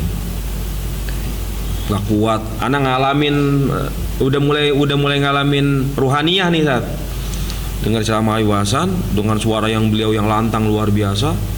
Jadi kayak menghujam hati kita gitu. Kita tuh lagi diajarin, ente nih yang benar sama orang tua. Ente biar bir waliden, ente mau selamat dunia akhirat bir waliden. Ridallah fi ridhi waliden. bab orang tua semua nih. Cerita orang tua sahabat Nabi yang Nabi nggak mau datang takziah tuh, nggak mau sholatin, algoma ya. Walhasil diceritain semua tuh saat kisah-kisah yang luar biasa, cerita aulia yang gara-gara mau disuruh sama orang tuanya pura-pura tidur. Iya. Wow, itu cerita luar biasa. Intinya semua bab birrul walidain. Nggak ada orang soleh, nggak ada orang mulia, nggak ada orang jadi wali kalau nggak birrul walidain. Gitu saat. Intinya itu cerita birrul walidain, ana nggak kuat di situ. Ana mengalami rohani ana pribadi, nggak tahu sama sohib-sohib ana. Ini pengalaman pribadi ana. Itu tausiah pertama yang ana dengar dari seorang sayyid yang bikin ana nggak kuat hati ana. Gitu. Wallahu alam, itu di situ mungkin yang sebagaimana dikatakan ana inda inkasiratu qulubuh min ajli ya. Kata Allah kan gitu. Aku bersama hati hambaku yang hancur karena aku. Ana di situ minta sama Allah Taala, ya Allah, ana ini banyak dosa, ana ini orang zalim, ana ini jarang ibadah, ana taubat sama Engkau. Dalam hati itu kita munajat. Ketika merasakan itu, wah nangis saat. Nah, luar biasa saat. Pulang saat. Kelar jam berapa itu, Ustaz? Kelar jam berapa itu, Ustaz? Itu jam 10-an kelar, Ustaz. 2 jam lebih itu. Kelar, udah izin. Nah, anak ketemu lagi sama Habib yang kedua nih ceritanya. Yang tadi kan udah salaman pertama. Yang kedua dikasih cium tangan. Wah, anak kaget, Ustaz. Ya, Habib Mustafa sebenarnya yang izin karena beliau mau pulang duluan kan. Ya kasarnya, Bib, anak pulang duluan ya sama anak-anak ini ke rumah gitu. Ya karena Habib ditemenin sama satu orang tuh sama alul khidmah. Ada sohibana juga, Fadli namanya. Tapi dia udah lebih dulu ketemu Habib Hasan. Mungkin dia bareng Ustadz Muhyiddin. Karena Ustadz Muhyiddin namanya amanah tuh jeda 2 bulanan. Jadi Ustadz Muhyiddin dulu ketemu Habib Hasan, lalu Ustadz Muhyiddin itu disuruh ke pondok, Ana baru datang. Jadi tapi ada satu sohibana orang Pondok Bambu, Fadli namanya, yang nemenin Habib, yang khidmat sama Habib Hasan tuh pada saat itu. Yang nemenin Habib pulang kemana-mana, yang nemenin. Nah, ketika Habib Mustafa mau izin pulang duluan sama kita, istazin ini mau pulang duluan, ya. Ana cium tangan dikasih saat. Dikasih Ana aja kaget, wah. Alhamdulillah Ana dikasih cium tangan. Yang tadi di dalam dada kita, waduh ini Habib, masya Allah, ntar Ana gimana nih kalau ini kan, kalau Habib bisa tahu gini-ginian kan, urusan yang nggak pengen kita ceritain kan gitu. Udah cium tangan, girang saat. Girang bahagia, pulang tuh beda tuh nuansanya, udah hati kan. Udah habis tawaju, udah habis dapat tausiah, udah habis dapat ceramah dari Habib. Beda hati, tambah lebar hati kita. Pulang ke rumah Habib Mustafa, ya istirahat kata Habib. Udah ente istirahat, subuh ntar Ana bangunin. Gitu kata Habib Mustafa nih. Ternyata Habib Mustafa tuh nggak pernah tidur malam saat. Dari umur itu begadang luar biasa. Udah kita istirahat. Nuansa Bogor dulu nih, antum bayangin nuansa Bogor dulu, bukan Bogor sekarang. Wah, barit itu, ya nggak? Barit abis, nggak bawa kaos kaki, nggak persiapan kita. Bogor dinginnya luar biasa di tahun 98. Udah nggak bisa tidur nih, bawaan orang kota, ya nggak prepare, nggak bisa tidur malam, nggak bisa tidur saat. Nggak bisa tidur sampai Abi Mustafa datangin Ana. Kenapa ente? Nah, udah kenal nama nih mulai. Nggak bisa tidur, Bi, mana? Dinginan. Gitu. Yaudah ente ngobrol aja mana? Nah, itu malam mana diajak ngobrol. Sama Abi Mustafa. Yang lain tidur di apa tadi? Zawiyah musola. Ana diajak masuk ke kamar Abi Mus. Wah, Abi Mus pertama kali cerita, lalu ngambil satu buku sirah. Ada satu buku sirah, satu lagi buku fikih. Artinya kalau gerakin Dewa Mustafa nih, ente nih mesti baca sirah itu. Sirah. Buku sirah itu cerita tentang keluarga Nabi saat. Keluarga Nabi. Itu ternyata buku Habib Mustafa dikasih sama Allahyarham abah beliau, Habib Ja'far. Yang ngasih buku itu, lalu buku itu dikasih Ana. Itu tentang Ahlul Bait itu buku. Buku tentang Ahlul Bait yang pas Ana cari tahu di Gramedia ternyata ada buku itu. Walhasil Ana dikasih 2 buku, satu buku itu, yang satu lagi buku fikih. Buku fikihnya antum tahu apaan? Buku fikihnya Imam Habib Ahmad bin Zain Al-Habsyi. tapi yang terjemahan Yang bahasa Indonesia. bahasa Indonesia itu dikasih Habib Muhammad Vincent buku ini, ente baca ini Habib kasih hadiah dah buat ente bawa pulang. Itu buku pertama kali yang Habib Mustafa kasih kemana. Udah ngobrol panjang lebar nih, ngomong cerita tentang Habib Abdul bin Muhsin, kisah beliau. Anak Habib Abdul bin Muhsin tuh kamahaza cerita dari Hadramut begini-begini. Habib Mustafa emang saya bergisot ternyata dari dulu udah. Anda dengerin, Anda simak. Ini pengetahuan anak pertama nih, Anda belum kenal Syekh Magom nih saat. Baru kenal diajak ziarah aja kan. Belum tahu ini kiprahnya beliau kenapa kok bisa ada di Indonesia. Beliau ini siapa, keturunan mana kan itu. Dah. Anda tahu habis sholat subuh. Ini Jumat subuh nih. Yang kedua ya. Setelah Jumat subuh awal kemarin, nih Jumat subuh kedua sholat subuh. Antum tahu? Fadli itu yang tadi khadimnya Habib Hasan, itu manggil ana. Kata Fadli, Afwan kata Fadli gitu. Yang namanya Zainal mana? Gitu saat. Tuh, yang namanya Zainal mana? Udah saat. Nah, antum dipanggil Habib Hasan. Wah, ana saat kayak apa ya? Girang tapi campur aduk saat tadi. Girang karena kita tahu beliau yang tadi sosok yang luar biasa, tiba-tiba ana gimana ketemunya nih gitu kan? Kenotis lah antum sama Habib Hasan. Dipanggil sama Habib Hasan langsung udah dibawa diajak ke kamar Habib. Kamar Habib itu paling depan. Semua sekarang udah nggak bisa digambarin karena udah berubah semua kan, udah direnovasi itu rumah. Dulu kalau antum tahu itu rumahnya kamar depan. Habib Hasan itu kamar depan karena Habib biasa menerima tamu. Sayyid tuh kalau datang tuh teman-teman Habib tuh, Habib Jadid kah, Habib Ahmad kah, bin Syahab, orang-orang Dalwa tuh teman-teman Habib tuh kebanyakan. Itu di kamar depan Habib tuh. Habib punya kamar di depan, ada akuariumnya. Habib demen ikan dari dulu itu. Habib Hasan demen ikan. Di kamar pertama kali anak masuk aja Habib udah punya akuarium ikan hias demen Habib. Terus udah walhasil anak masuk ke kamar Habib Hasan, langsung Habib Hasan panggilan suruh duduk Habib kisah pelan-pelan satu kayak lagi mau ngupas kehidupan anak gitu. Tapi nggak nyindir, Habib mengkisahkan aja hidup tuh begini perjalanan hidup kita tuh begini. Ya. Udah pas nyampe bab bir waliden lagi, ana nggak kuat di situ, ana nangis di situ saat. Itu tangisan pertama ana di depan Habib Hasan tuh. Ana nangis pertama, ya Allah Bib, ana banyak dosa. Gitu. Ana banyak dosa. Ana kehidupan ana dari zaman ana masih udah balik sampai ana kerja, ya banyak dah hal-hal yang tidak sepatutnya kan gitu, yang kagak lazim untuk kita lakuin. Bakti sama orang tua juga belum bisa bakti pasti nggak bakal kebalas ya, walaupun ya kita berusaha bakti tapi ya belum bisa, kita nggak bisa maksimal. Itu ana sih pertama kali itu San. Pertama kali sama Habib Konangan. Anu cumin Habib itu langsung. Nah, sampai mau azan sholat Jumat itu saat, bayangin sama antum dari pagi sampai mau semua panjang lebar, itu berarti luar biasa kan. Cerita itu sama Habib, pengalaman awalannya tuh. Mau azan berhenti Habib. Mau azan, udah cukup dah Habib baca doa panjang lebar. Anda disuruh wudu lagi.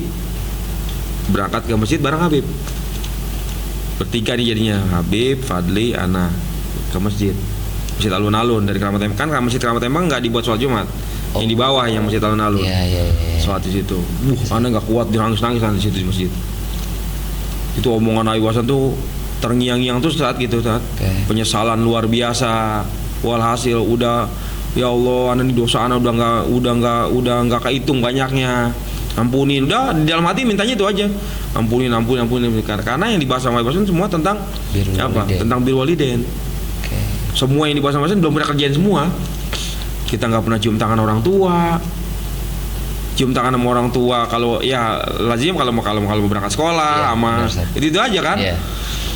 Yang kita alamin kan, yang udah kita kerjain, selebihnya belum ada.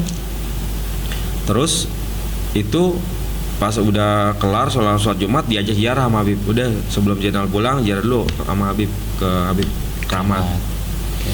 ziarah bareng Habib Hasan, baca di magam Habib Abdullah bin Muhsin, Habib Munajat. Nah, udah kelar disuruh cium.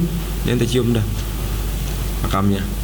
Ini Habib Al bin Muhammad bin Thohir cium juga. Udah pulang ke rumah Habib Hasan, makan siang dulu karena Umi Fatmah Allah yarhamu nih. Ya, Umi. Ini Umi Fatmah itu yang tadi dia bilang kalau udah ada duyuf nggak boleh nggak makan, wajib makan. Wajib Sat. Itu antum sama sahib hukum tuh. Iya. Bertujuh itu. Enggak, yang 7 masih sama Habib Mustafa. Anak doang nih yang sama yang dia bilang bahasa nih. Oke. Iya, yang 7 orang itu nggak masih sama Habib Mus. Oke. Yang 6 orang lagi berarti ya, karena udah sama Habib Hasan. Oke. Gitu. Sama satu temenan lagi tuh ntar diajak Sukri. Oke. Berdua akhirnya. Walhasil tapi diajak masuknya nggak bareng satu-satu. Udah saat ziarah Habib Muhsin sama Umi Fatmah udah disiapin makan pakai nampan nih khasnya ya. Oke. Khasnya habaib kalau makan pakai nampan. Ya, Barengan gitu ya barengan tuh udah makan bareng-bareng, nggak boleh pulang dulu sebelum makan. Kelar udah tuh pulang ke rumah saat antum tahu wasiat Habib Hasan cuma gini, ente sampai rumah ente temuin umi ente suruh umi ente duduk, ente cuci kakinya nih. Ambil air tuh pakai baskom, umi ente suruh duduk nih kayak duduk di bangku. Iya. Ente di bawahnya, ente ambil air pakai baskom, ente cuci kaki umi ente. Itu pesen Habibana sebelum mana pulang. Oke. Itu antum ente cuci kaki umi ente minta sama umi ente angkat tangan sama Allah Taala. Minta ngomong suruh umi ente doa terus ngomong umi ridoin ana. Gitu. Oke. Itu tarbiyah awal Habib Hasan sama ana saat. Pulang enggak dikasih yang lain-lain, anak doang ini. Tarbiyah itu pulang nyampe rumah, anak kerjain saat. Wah nangis semua orang. Kata umi anak nangis. Kaget ya Allah. Gitu. Perubahan luar biasa namanya saat. Iya. Kita orang Betawi kerjaannya sembahyang ngaji. Emang sebenarnya teman kan amalan-amalan kita yang lain juga kan banyak. Kita masih demen ABCD, masih demen nongkrong kagak pukul lagu kan, demen musik dan lain-lain, demen motor yang dulu dibilang sama Umi Ana jangan main motor, masih main motor. Itu Ana cuci kaki Umi Ana cuci kakinya, terus Ana minta ridho sama Umi ridoin Ana. Umi Ana nangis sama-sama nangis kita udah Ana cium tangannya bolak-balik tuh, terus selesai. Sampai Habib Hasan sampai bilang begini, kalau ente lebih ijabah lagi itu cucian kakinya ente minum airnya. Oke. Tarbiyah luar biasa. Gitu Zat. Dah. Walhasil udah kerjain semua. Hati Anda tuh kayak disiram air dingin Zat. Adem Zat ya. Adem luar biasa. Benar yang Habib bilang. Orang tua kalau udah ngangkat tangannya sama kayak doanya Nabi sama ini. Umatnya ana husnuzon doa umi ana tuh diijabah udah. Maafin anami, ridoin anami, semuanya apa yang udah ana lakuin yang jelek dia dimaafin semuanya. Gitu Zat. Selesai itu tarbiyah awalana tuh sama Habib. Nah, lalu sebelum pulang Habib Hasan pesan, ntar ente, ini kan tadinya kan anda datang malam Jumat, mulai Sabtu besok ente ke rumah Habib. Nah, udah dapat akses ya. Mulai Sabtu besok, berarti seminggunya berarti ya, ente datang. Tapi ada syaratnya, nggak boleh pakai celana panjang kayak sekarang, pakai sarung. Oh jadi antum waktu sebelumnya bertemu Habib tuh masih pakai celana panjang, takwa gitu ya? Iya. Okay. Tiba-tiba di pulang itu yang tadi pesannya wasiatnya setelah tarbiyah bir walidain banyak, nasihat panjang lebar, suruh ngelakuin yang tadi, kerjaan yang tadi. Satu lagi ente mulai Sabtu besok ke rumah Habib. Teman-teman anda nggak ada yang disuruh nih, baru Sukri aja. Sukri sama antum. Iya. Okay. Sukri yang mana? Ente setiap Sabtu sini ngaji sama Habib.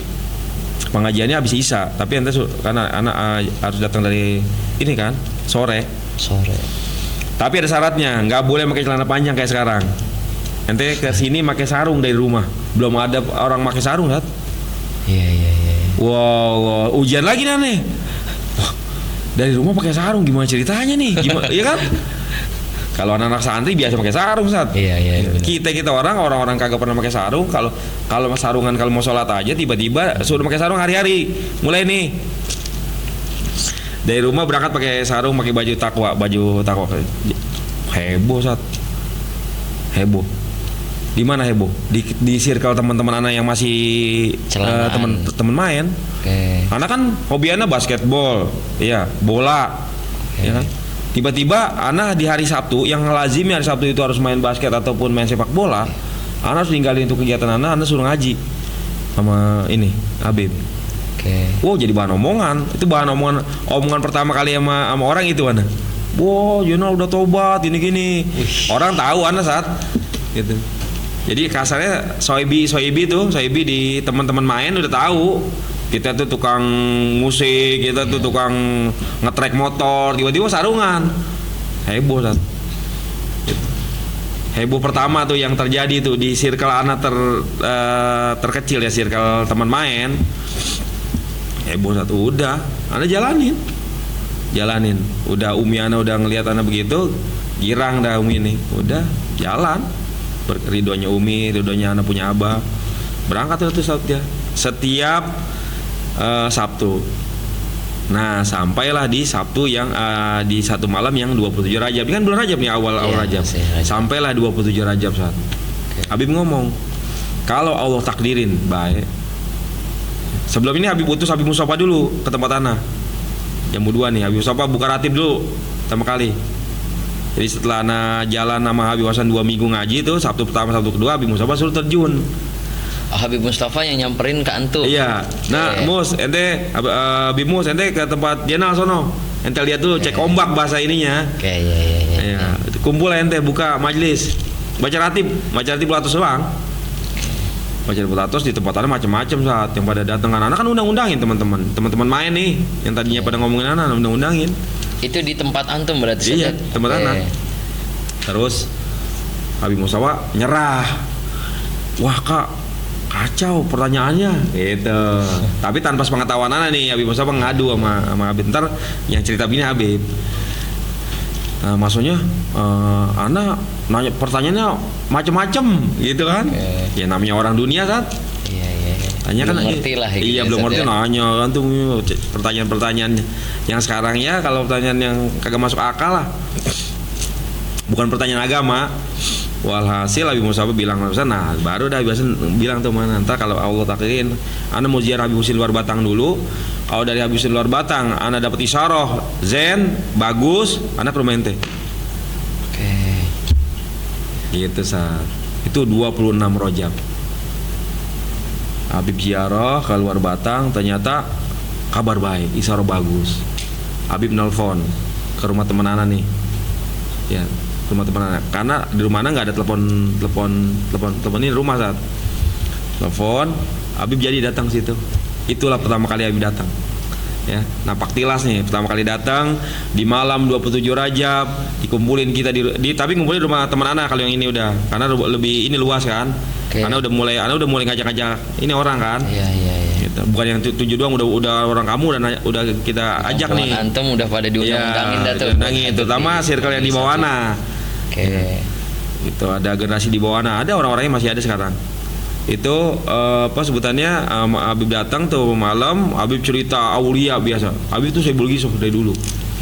Jadi kita karena Habib tahu basic kita bukan orang-orang pondok, udah gisau aulia sama satu salawat yang Habib baca pertama kali. Habib mengumandangkan ini salawat saat. Salawat apa tuh Ustaz? Antum tahu nggak? Salawat yang pertama diajarin kita adalah ya Sayyidi ya Rasulullah. Ya man lahu jahindallah innal musin innal qadjau lidzambi yastaghfirullah. Itulah salawat pertama yang diajarin Habib Hasan sama kita. Itu. Habib bilang, kata Imam Haddad, siapa baca salawat ini, apa salawat ini, nanti nggak bakal ditanya pertanyaan kubur. Dijamin sama Imam Haddad. Pertama kali itu salawat saat. Ini belum ada Haddad Alwi saat. Belum ada Haddad Alwi, belum ada Sulis. Iya. Haddad Alwi Sulis itu keluarnya Ramadan. Kita udah tahu duluan di bulan Rajab.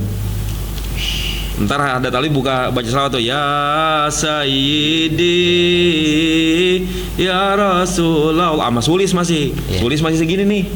Sekecil Ustaz. Iya, kecil. Dah. Ternyata itu malam awal Marawana datang, malamnya kita sahur. Kita mau wajib puasa besok, tasakuran 27 Rajab. Oke. Itu. Ya itu saat itu yang Anda bilang tadi, ini kalau mau ceritain lebih dalam panjang lebar nih, tapi itu udah itu poin-poin utamanya aja. Bahwasanya tadi yang Anda bilang tidaklah ada satu pertemuan kecuali memang sudah Allah takdirkan, nggak ada satu perkara yang kebetulan, itu semuanya udah aturan dari Allah Subhanahu wa taala. Ada sebab-sebabnya. Gitu saat. Ya, sebelum dilanjut boleh minum dulu Ustaz. Minum dulu. Bismillahirrahmanirrahim.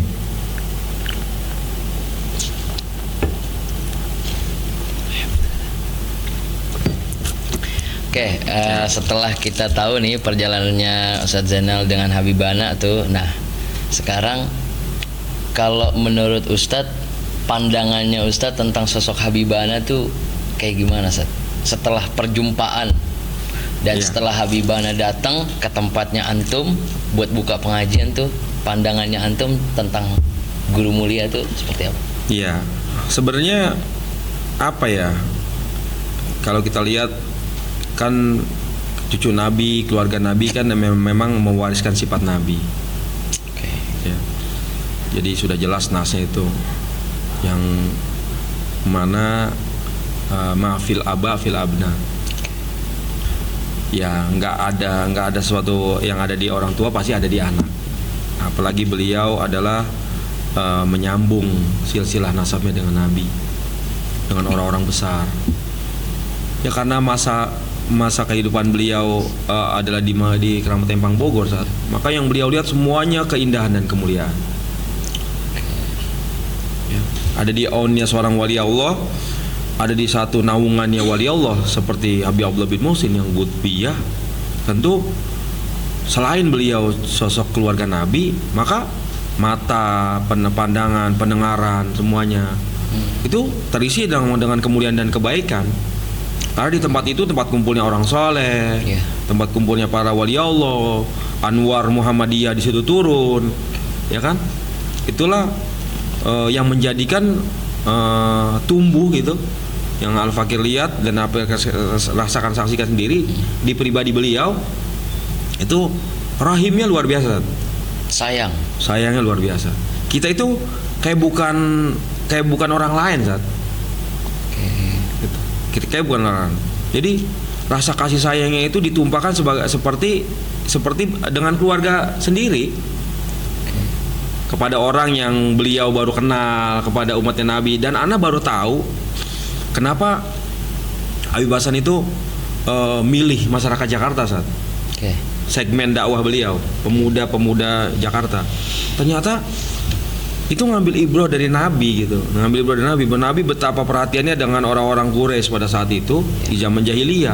Prihatin Nabi sama orang Quraisy, keluarga beliau, kan beliau dari Quraisy Bani Hashim.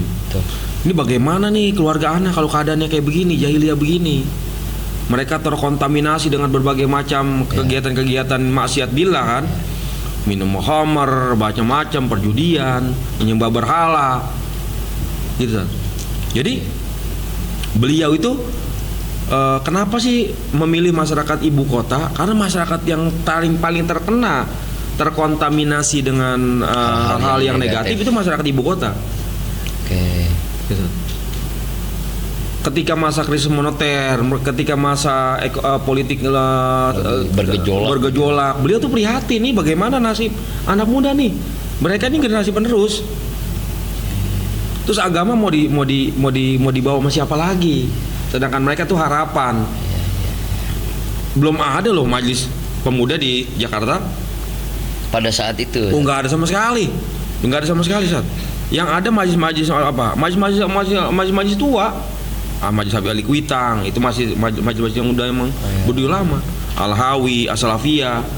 Yang notabene pengajian pada saat itu adalah legitimasinya apa? Orang-orang tua. Anak muda nggak punya pengajian. Jadi kaum muda nih. Nah kaum muda nggak kesentuh. Makanya kenakalan remaja pada saat itu saat narkoba bergejolak, luar biasa. Tawuran pelajar di mana-mana. Pada zaman Al-Fakir tuh. Al-Fakir ini zaman Al-Fakir tawuran di mana-mana saat. Tawuran antar sekolah. Itu STM penerbangan sama SMA Purnama bakar-bakaran itu. Oh. Mungkin antum nggak pernah ngelihat, nggak pernah saksikan sekarang kenakalan remaja tawuran pelajar yang segitu parah, bunuh-bunuhan mereka itu di zaman Anas saat. Nah itu narkoba udah kayak pantau saat. Orang tuh negara tuh kalau lagi nggak aman, nggak kondusif, maka hal-hal negatif tuh gampang masuknya saat. Karena negara nggak mampu ngontrol. Dan yang lebih gorom lagi antum mau tahu apa? Perjudian, ibu-ibu masang judi. Ya Allah. Apa itu? Togel tuh di warung-warung ada togel. Di warung-warung yang antum lihat sekarang nih di pinggir jalan itu jual togel, masang angka. Iya. Satu angka sekian, kalau tembus dua angka sekian. Ini bukan di kalangan orang tua nih, ibu-ibu saking susah.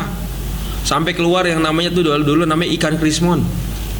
Antum nanti flashback di Google ikan krismon itu dimakan sama orang kita. Saking yang susah, Ustaz. Ya Allah. Zaman Al-Fakir tuh, Ustaz. Itu Habibana nyampe situ. Begitu. Kenapa? Ini orang masyarakat anak muda pemudi ini kalau nggak diselamatin gimana nasib bangsa kita nih ke depan? Karena tentu beliau punya pandangan kalau urusan agamanya rusak, dia ditolong lewat mana? Gitu. Oke. Gitu, San. Maka ana simpulin ya satu, bahwasanya beliau itu adalah sosok yang pengasih sama penyayang. Kasih sayangnya luar biasa. Jadi ketika Nabi itu sangat perhatian dengan orang-orang Quraisy, orang-orang yang hidup di zaman Nabi, prihatin, Nabi kholwat ke Jabal Nur, Gua Hiro, minta sama Allah Ta'ala petunjuk. Ini jahiliyah ini mau dibenerin ini gimana caranya ya Allah? Habibana begitu sama yang tadi Nabi bilang. Karena apa? Yang tadi anak berhusnuzon dengan beliau, satu cucu Nabi, kedua memang hidup di lingkungan yang dipenuhi sama anwarnya orang-orang soleh, ulumnya orang-orang soleh, mandang-mandang wali Allah yang pada kumpul di keramat empang. Jadi ghirah untuk memperbaiki keadaan umat tuh luar biasa. Hormatnya sama yang tua, Habibana nih ya. Takzimnya sama orang tua. Antum tahu, antum lihat di video-video Habib Hasan perjalanan dakwah Habib Hasan. Habib kalau udah datang guru nggak pakai imamah. Kalau yang udah datang semacam guru beliau dulu Samahat Habib Abdurrahman Bilfaqih, kalau hadir di Rumus Sopa, karena beliau ada anak guru, walaupun beliau nggak berguru ya, tapi anak guru. Kalau yang datang Habib Ali bin Abdurrahman Segaf, Habib Hasan itu memposisikan diri sebagai sohibul majlis, nggak di tengah-tengah. Beliau duduk miring begitu, pakai kopiah yang cuma kopiah kotak, wala pakai jubah. Memuliakan gurunya Habib Ali bin Abdurrahman Segaf kalau datang. Antum lihat semua videonya kehadiran beliau. Nggak pernah kita saksikan beliau itu menonjolkan, oh Al-Fakir nih udah punya majlis, khadimul majalis, kabir nih. Yang datang guru. Itu saat. Sebegitu. Jadi kalau antum lihat Habib Hasan itu di dakwahnya beliau memakai pakaian kebesaran itu ketika karena apa? Karena anda menghormati Nabi Muhammad. Tapi kalau ada guru, anda copot semuanya.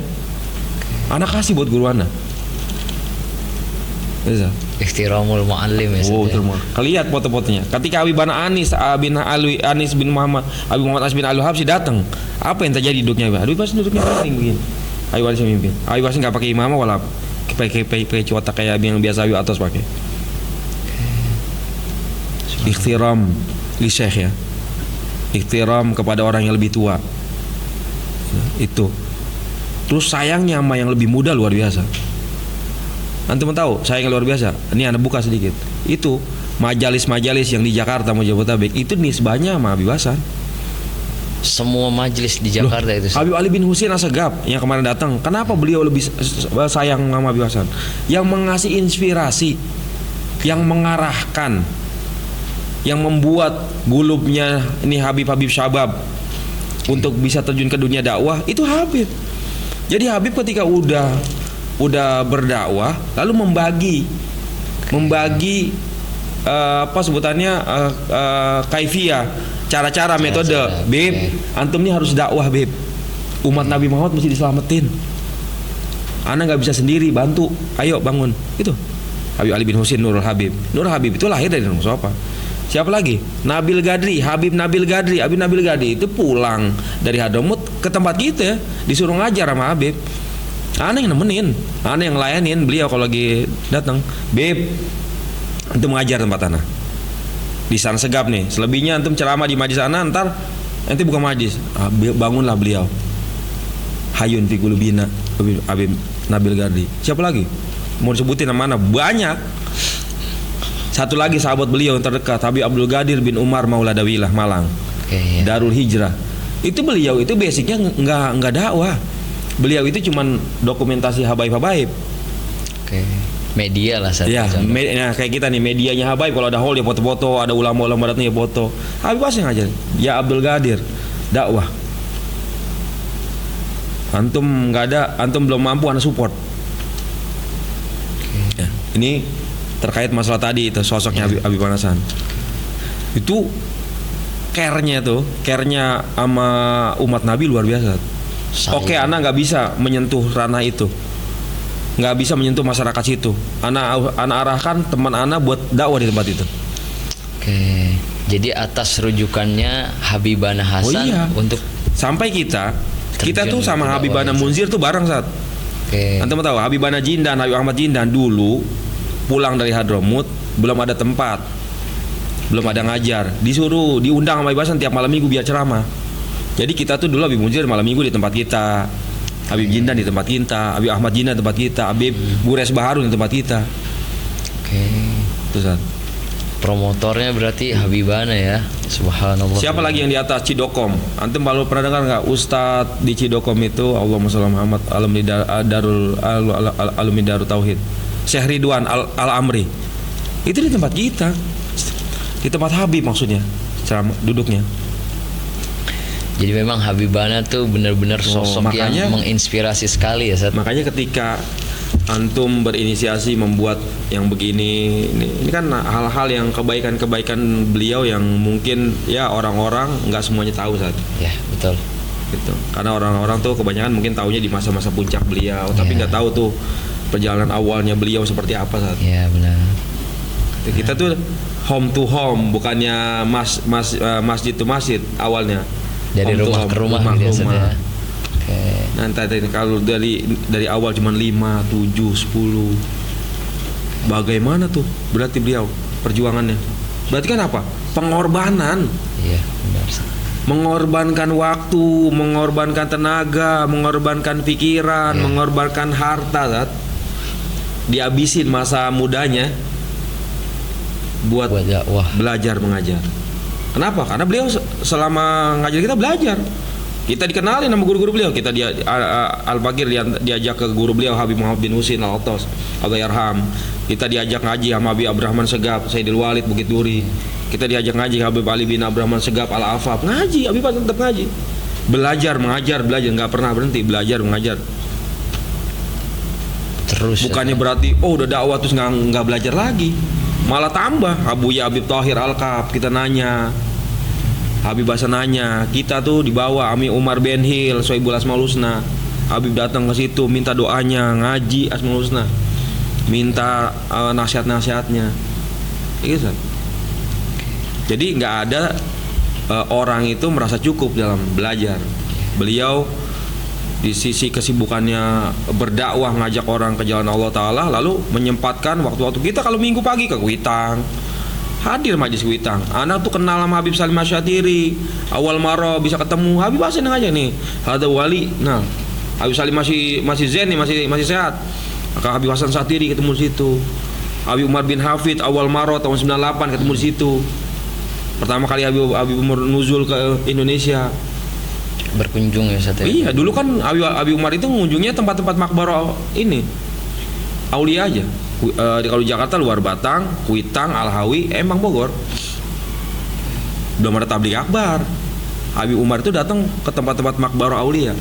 Jadi kita kalau mau ketemu Habib Umar ya di tempat makbarahnya aulia. Nggak ada tuh kayak sekarang ada daras fajar, nggak ada. Ada tabligh akbar, nggak ada saat. Itu. Nah, terus itulah yang Al-Bagir kira tentang sosok Habibana ya. Itu yang kita mesti tiru itunya. Selain rohimnya beliau rohimnya kepada itu cintanya Muhammad tuh sama umat Muhammad tuh. Beliau Itu juga yang haus bilang. akan ilmu Haus juga akan ilmu. Jangan pernah Lalu berhenti belajar gitu ya. jangan pernah berhenti belajar, lalu menjadi motivator kepada orang-orang yang baru pada pulang belajar. Orang kan kalau nggak ada mentornya mau kemana? Saya pulang pondok nggak ada mentor, kemana saya ya? Ya, Ditampung bingung, sama Wibasan, tampung dulu. Mana ditampung tuh dikumpuli tempat kita, diarahkan buat ngisi pengajian, baru nanti menelurkan ke generasi-generasi dai. Nah, dengan perjuangannya beliau yang sebegitu hebatnya saat yang tadi juga antum ceritakan terkait sosok Habibana itu, sebegitu pedulinya, sebegitu sayangnya kepada masyarakat terutama kaum muda gitu kan, dan ikhtiramnya beliau terhadap para guru, para aulia, orang-orang soleh gitu kan. Nah, ini saat apa sih yang bisa, apa yang antum merasain tuh ketika guru kita wafat saat? Ya seperti kita flashback aja ya, sebagaimana sahabat Rasulullah ditinggal wafat oleh baginda Nabi, keadaan mereka seperti apa, gitu kan? Sama seperti Habibana Hasan itu, kalau cerita sama kita tuh selalu kalau duduk dulu dinisbahin sama guru Habib. Ana nih dulu khidmat sama guru Ana, Habib Abdul bin begini, guru Ana begini, sampai cerita masalah ketika wafat guru Ana mengalami apa. Sebenarnya keadaan rohani kita ketika ditinggal oleh orang-orang yang kita hormati, kita sayangi dan kita cintai dan kita jadiin panutan, yaitu keadaan hati yang sebagaimana dirasakan sama beliau-beliau orang dulu. Bagaimana sahabat Nabi ketinggalan Nabi, kayak kehilangan Nabi, keadaannya. Bagaimana Habibana Hasan pernah cerita bagaimana ketika guru Ana wafat, Ana mengalami hal seperti apa. Maka pertama pasti seorang pecinta itu ditinggalkan sama panutannya, ya merasa kehilangan luar biasa kan? Sedih yang amat sangat dalam. Kesedihannya amat sangat. Habib Hasan bilang mana? Ente akan merasakan sebagaimana Ana merasakan. Seindah-indahnya orang tuh masih punya guru. Tapi ente akan merasakan yang namanya maut itu nggak bisa ditolak. Dia akan sampai pada waktunya. Datang. Tentu keadaan hati kita seperti apa pada saat itu. Yes. Dan semua hampir kita lihat perjalanan orang-orang dulu, orang-orang mulia dari zaman Nabi, sahabat Nabi, orang as-salafun shalihin, orang-orang mulia dengan gurunya. Itu yang pertama yang dirasakan pasti rasa kehilangan yang luar biasa. Seperti bagaimana mungkin seorang mursyid yang beliau ada di dalam ruh kita, yang kita sama seorang mursyid kita tuh ruh biru, tahu ruhnya diambil. Sakit gitu. Makanya dibilang mautul alim, mautul alam gitu kan. Wafatnya orang alim, wafatnya alam. Ini alam aja kalau orang alim wafat mati. Bagaimana kita nih, Zat?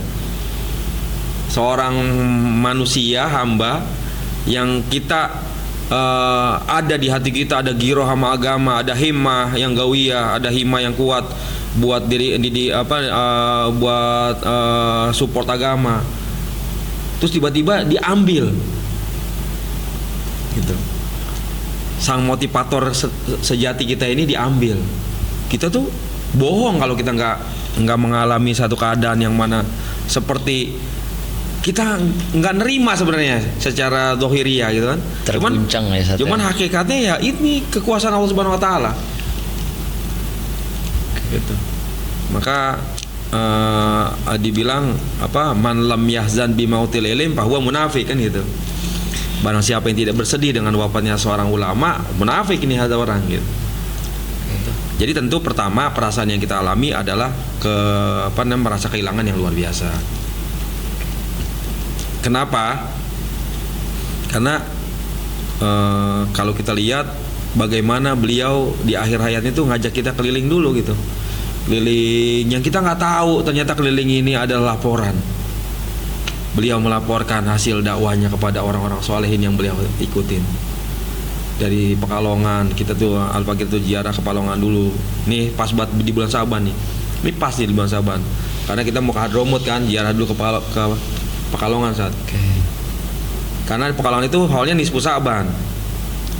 Ana nggak ngerti, tiba-tiba Habib itu nggak ada planning, tahu-tahu ngajak, nah kita ziarah ke Pekalongan. Soalnya kita mau ke Hadramut. Jadi kita nggak bakal bisa hadir hall Pekalongan. Itu kekuatan ta'aluknya beliau sama sholihin, sama orang, sama walinya Allah Ta'ala bisa gitu kan. Kita ziarah dulu Pekalongan Tegal. Nah kan besoknya Ana berangkat ke Hadramut sama Habib. Ternyata beliau tuh keliling tuh laporan ternyata. Wow, laporan Sat. Jadi apa bahasa simpelnya, Jid, ini Ana udah jalanin nih misi, ya nggak? Ngelanjutin dakwah Jid. Nih sekarang Ana udah serahin lagi. Sampai antum tahu nisfu Sa'ban kita tuh di magamnya Habib Ali bin Hasan Al-Atas Sohibul Mas'ad. Itu berbarengan sama malam nisfu Sa'ban di Indonesia. Di Habib Ahmad bin Thalib. Dan Habib Ali bin Hasan Al Sohibul Mas'ad ternyata datuknya Habib Ahmad bin Thalib Pekalongan. Kita di makbarah beliau. Ba'da maghrib ziarah Habib Ali bin Hasan Sohibul Mas'ad. Baca yasinnya di situ. Tawajuh sama Allah Ta'ala di situ. Jadi nggak ada yang terpisah, nggak ada yang nggak nyambung semua. Terhubung semua. Ya. Dan itu Allah Ta'ala punya urusan. Allah Ta'ala punya kudrah. Allah Ta'ala punya kekuasaan, Allah punya iradah, punya ketentuan. Itu saat kalau secara umum Al-Baqir bisa gambarkan bahwasanya tadi yang kita alami kan ya itu. Nah itu setelah Habibana ziarah itu saat terus pulang ke Indonesia. Nah itu ketika hari wafatnya beliau pas di 2 Ramadan kalau nggak salah beliau wafat Ramadan, itu kan betul. Setelah sholat duha ya. Nah itu posisinya antum lagi bersama Habib kah atau lagi? Ya.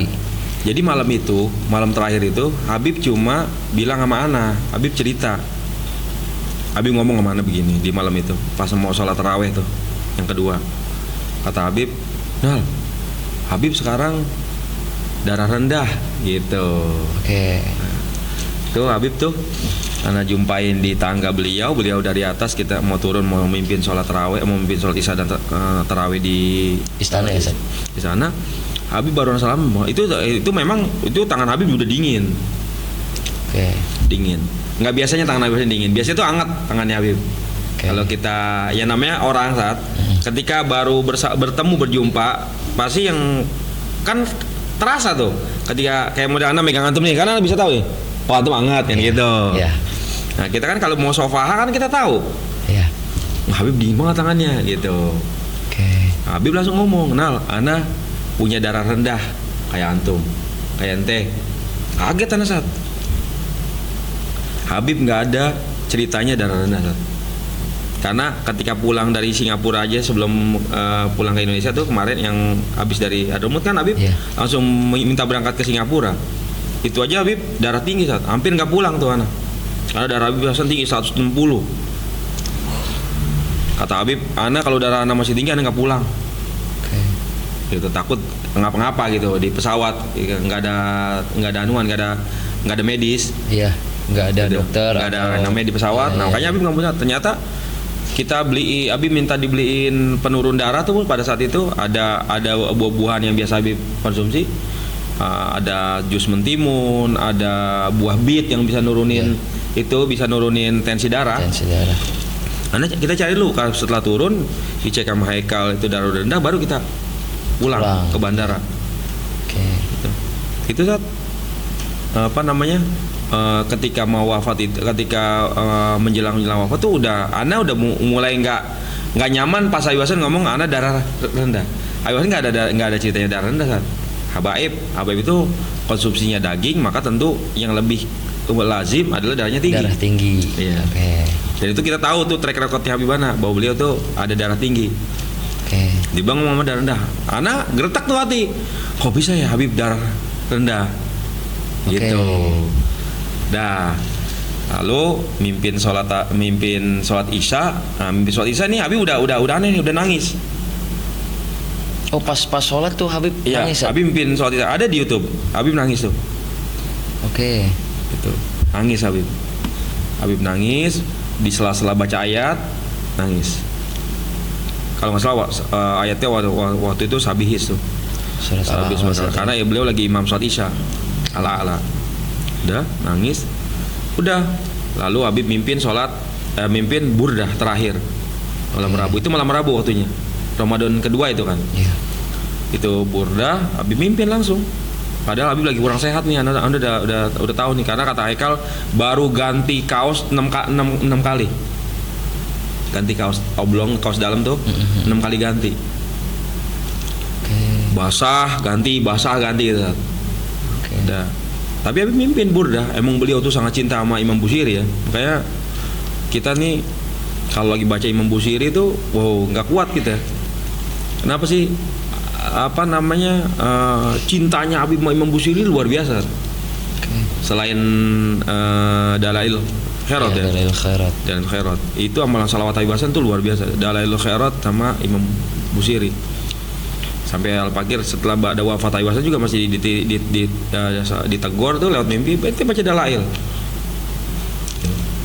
Walhasil tuh malam itu aneh. Nah itu pas udah mulai ngomong tuh, bilang sama anak tuh yang biasanya kita habis sholat tarawih majelis gitu ya kan, orang habis buka puasa sahih dan apa-apa. Ini Habib enggak, Habib WA masih ada WA-nya mana, kata Habib Hasan, Nal ente temenin Duyuf tuh, ada Duyuf tuh pada saat itu, Habib Mahdi namanya, Mahdi Asiri yang gemuk, kebetulan dia hadir majlis udah saat nih anak-anak bilang apa, Habib tuh masih ikram Duyuf. Yang Anda bilang ini luar biasa, makanya kalau Habib Hasan tuh ikramu duyub tuh luar biasa. Kalau udah duyub itu nggak boleh nggak dijamu, nggak boleh nggak ditemenin, harus disambut, dilayanin seperti nabi gitu layaknya melayani tamu, menghormati tamu. Itu satu ya. Kedua, antum mau tahu Habib itu wasiat sama ana, ente kalau ada musafir datang ke rumah ana, ente yang bertanggung jawab ngurusin itu musafir. Kan orang punya hajat sama Habib, musafir mau ketemu Habib Hasan, ya biasa musafir, ya nggak, ada yang perlu ini perlu itu, ada yang butuh ini butuh itu tugas anak Ustaz, diantaranya salah satu tugas anak, temuin kasih, hagaullah itu kasih, biar dia pulang dari sini gembira, senang hatinya Ustaz. Iya, sampai orang udah hafal tuh musafir kalau mau ketemu Habib Hasan, nggak ketemu Habib nggak ada, pasti nyari anak tuh, sejenak mana sejenak gitu.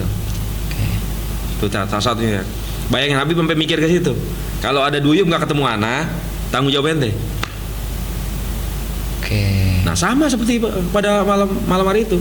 Ini ada duyub, habaib, anak bukan kamu nemenin, anak kurang sehat. Logikanya begitu. Tapi nitip, tolong layanin temenin. Nanti Habib keluar tadarus. Gitu. Kata Habib tuh di WA-nya kepada anak, yaudah, anak temenin nih duyub. Nah di duyub betah saat, ya nggak pulang nih duyub. Jadi dari pada taraweh sampai tadarus nih duyub ada. Nah anak minta Ustadz Muhyiddin biar nemenin, takut kita ada uzur mau apa-apa nggak ada yang nemenin kan kesian. Ada uzur lah mau ngapain lah, biar gantian maksudnya. Ya udah Ustadz Misat kita jelis di sini.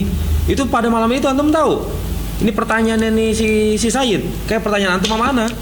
Nyeritain dong Habib Hasan kipradawanya. Penasaran beliau, pengen tahu. Karena beliau baru dekat sama Habib Hasan baru.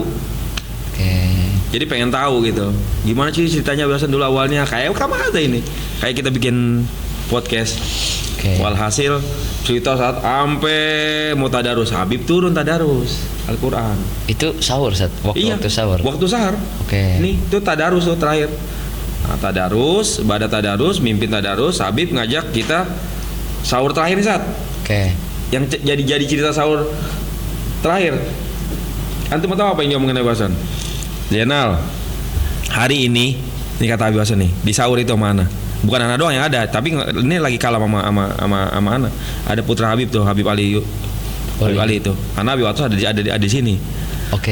Zainal, hari ini sampai nama anak-anak kru nggak buka puasa di rumah anak. Itu jadwalnya harusnya buka puasa di rumah Habib Ustaz. Hari itu. Hari ini nggak jadi buka puasa di rumah anak. Buka puasa di rumah anak pindah ke hari Kamis. Digeser sama Habib. Ustaz. Terus hari ini ente pulang dah. ke rumah Umi ente, ke rumah Umi Ana, karena Umi Ana janda ya.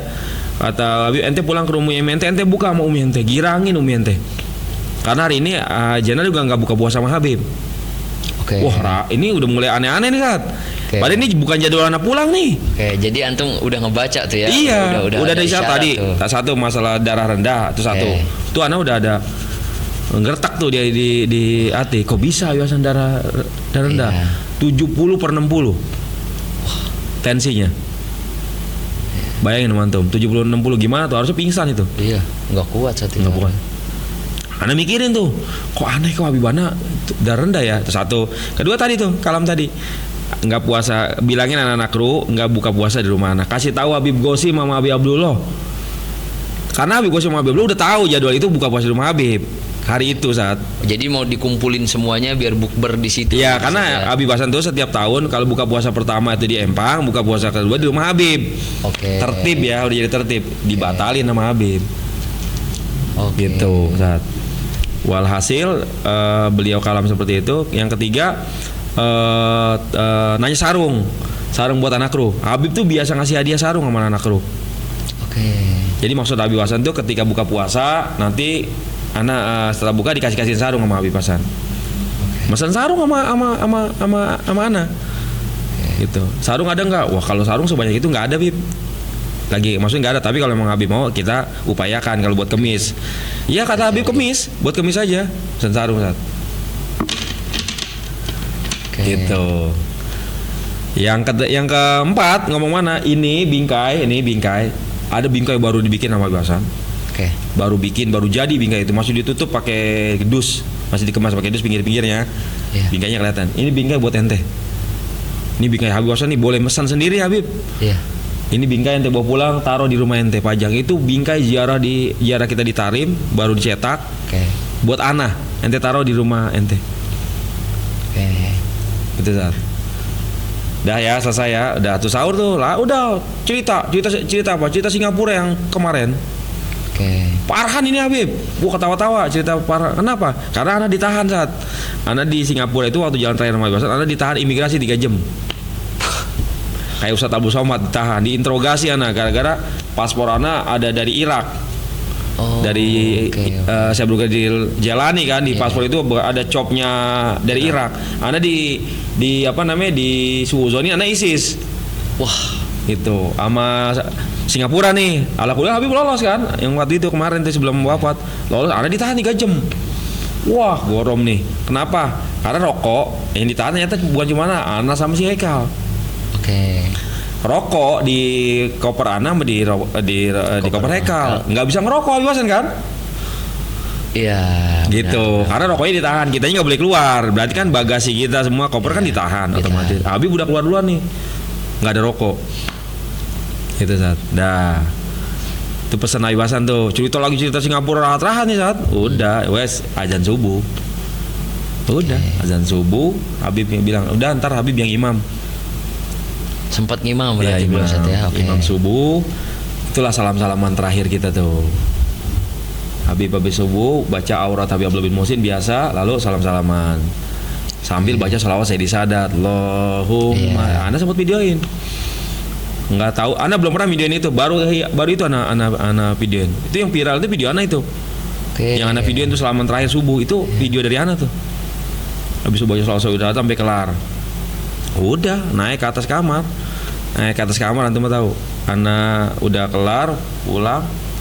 Habib naik ke atas mau istirahat, masih ngelihat bingkai ada di situ. Ditegur lagi Ana, ente nggak bawa ini bingkai gitu.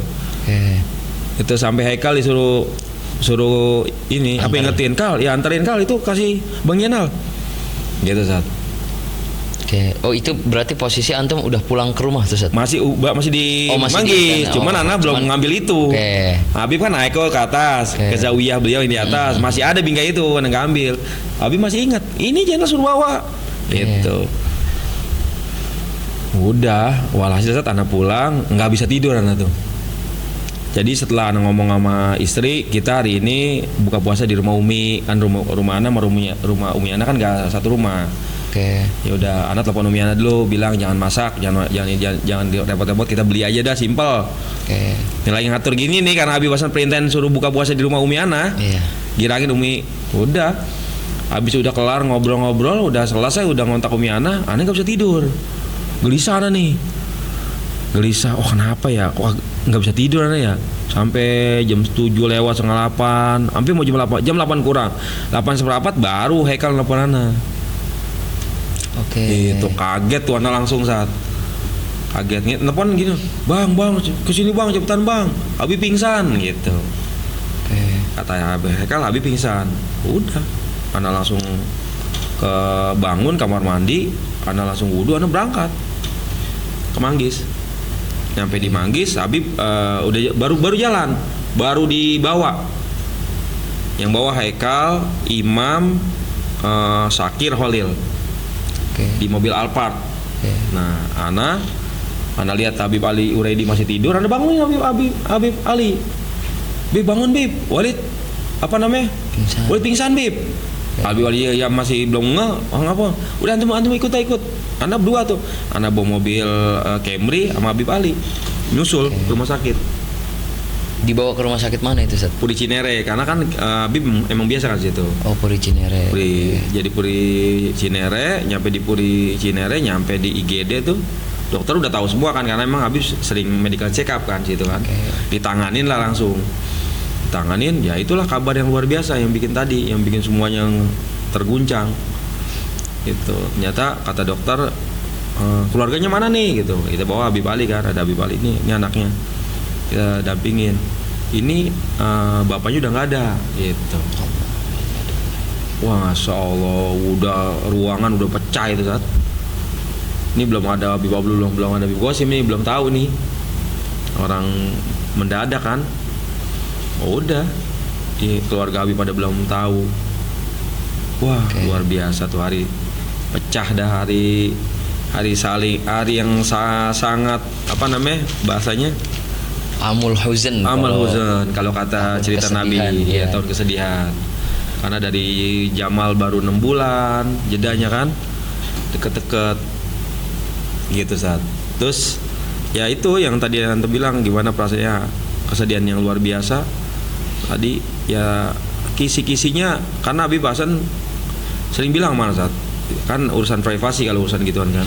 Dia bilang Habib udah sering ngomong, ente bakal ngelihat anak nggak ada ininya, ada ciri-cirinya, udah kasih tahu anak Habib nanti Habib bakal nggak ada, tapi ada satu, kalau Habib udah punya masjid, satu tuh, kalau Habib udah punya masjid, Habib nggak bakal lama. Habib udah ngomong itu. Oh, udah diobrolin ke antum. Iya, udah diomongin. Terus yang lebih luar biasanya, terus murid Anda nggak banyak kenal, murid Anda cuma 7 orang.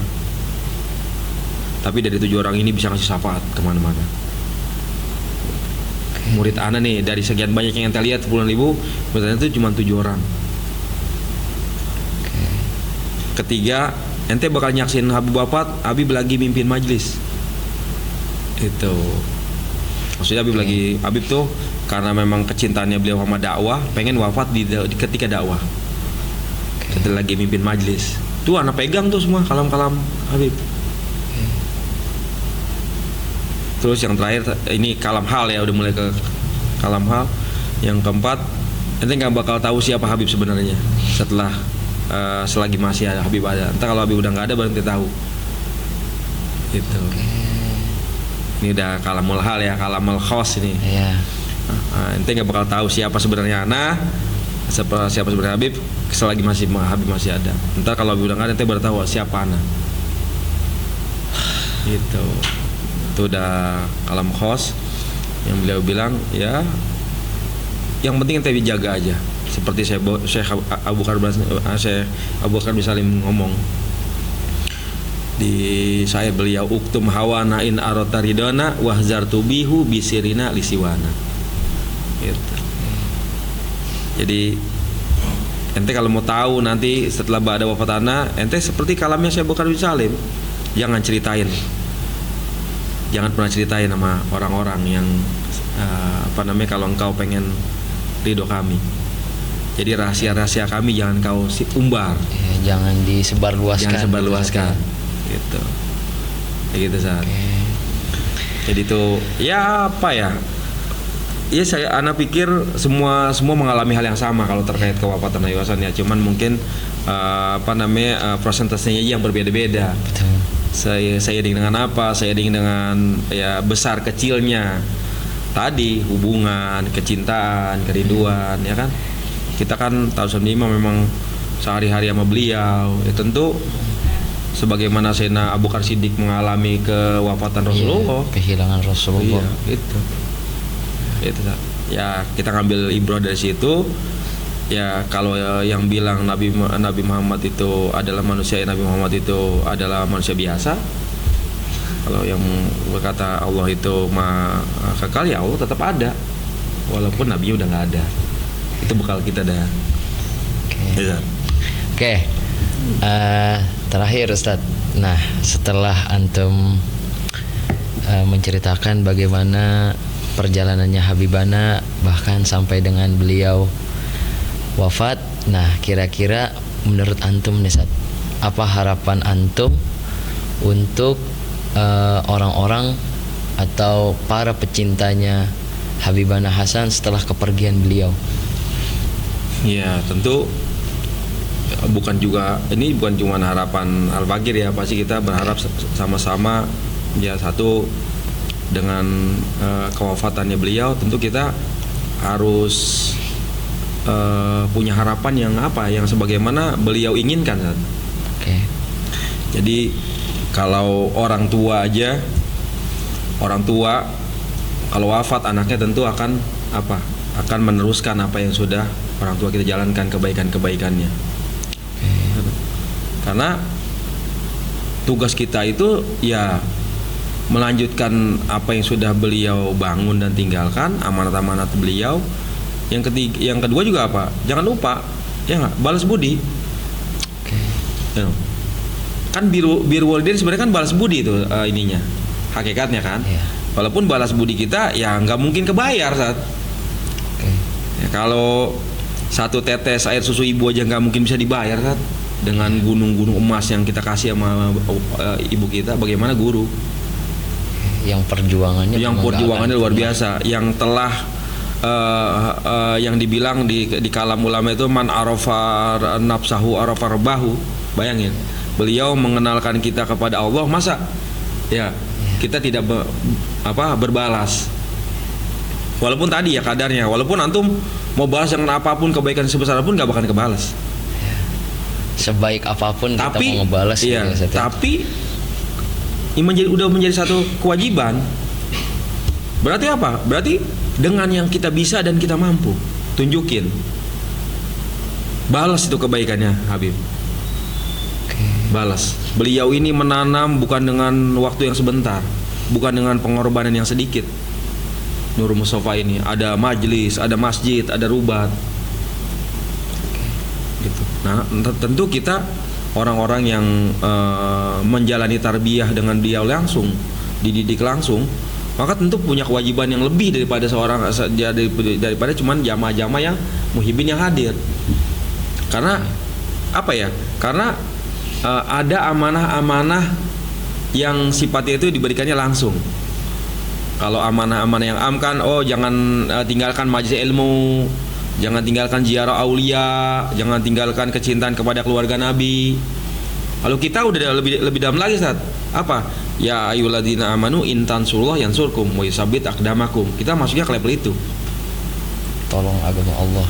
Iya, sebagaimana beliau ya enggak menolong, mengagungkan, membantu, berjibaku dalam agamanya Allah Ta'ala, ya kita masih gitu. Terus. Itu falsafah itu udah. Itu udah fundament yang harus kita pasang di dalam hati seorang yang merasa yang mendapat didikan dan tarbiyah beliau. Karena tentu berbeda-beda nih kadarnya. Gitu. Karena ada orang yang mungkin nasihatnya sifatnya am di pengajian umum, ada yang secara khos diberikan kepada beliau. Nah, yang khos-khos inilah yang tadi Nabi bilang uktum hawana in Allah taridona, itu yang sifatnya khos. Maka tentu seorang murid punya kewajiban itu melakukan itu.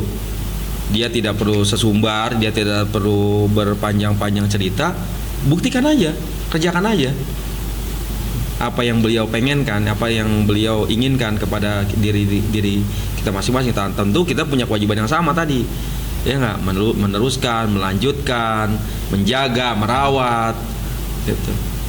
Supaya apa? Supaya cuma tiga doang sebenarnya. Yang satu adalah tauhid, la ilaha illallah Muhammad Rasulullah, jangan bilang. Ya, didik agama kalian, didik diri kalian, ku anfusikum wa ahlikum nara. Ya, falsafahnya Habib nih kepada kita. Ya, terus intan sullah yang surkum wa sabit akdamakum. Ya, yang berikutnya adalah apa? Ahibullah lima yang zukum bihi min ni'ami. Wa hibuni lihubillah wa hibu ahlil baiti lihubbi. Falsafahnya Habib. Selebihnya bunga-bunga. Pegang tauhid, syahadat dengan benar, ya enggak? Yang pertama tuh, ya enggak? Terus jangan tinggalkan ini amat-amat habibasan. Setelah kita mampu jaga tauhid, ajak keluarga kita, didik anak-anak kalian, isi kalian. Ya, yang ketiga itu adalah bantu agama Allah Subhanahu wa taala sampai ente kembali kepada Allah Subhanahu wa taala. Yang keempat, jangan tinggalin keluarga Nabi. Jangan jauh-jauh dari keluarga Nabi gitu Ustaz ya. Itu Ustaz. Oke. Ya. Nah, terakhir Ustaz, sebelum kita tutup nih. Seandainya Ustaz, Ya. Habibana ada nih di hadapan antum. Apa yang mau antum sampaikan ke beliau? Ya, kalimat yang pertama yang Al-Fakir mau sampaikan apa kalimatnya adalah? Kalimatnya adalah sodakta ya Habib. Bahwa benar, engkau benar wahai Habibana. Jadi harokat sakanatnya beliau benar semuanya. Gitu. Karena kita selagi masih ada sangka, selagi masih ada pemikiran-pemikiran yang dalam hal ini adalah meragukan beliau, ya kita maka akan terus terhijab, akan mahjub terus kepada Allah Subhanahu wa taala. Maka kita wajib ucapkan kepada Habib Hasan itu, kalau Habib Hasan ada di depan kita sekarang, engkau benar wahai Habib. Sebagaimana kalamnya Sayyidina Abu Bakar Siddiq sama Nabi Muhammad, sodakta ya Rasulullah. Biar kita dijadiin murid yang siddiq, yang jujur. Siddiq dalam membenarkan gerakan Habib, siddiq dalam membenarkan diamnya Habib. Gitu Ustaz. Itu adalah ungkapan seorang murid dan pecinta.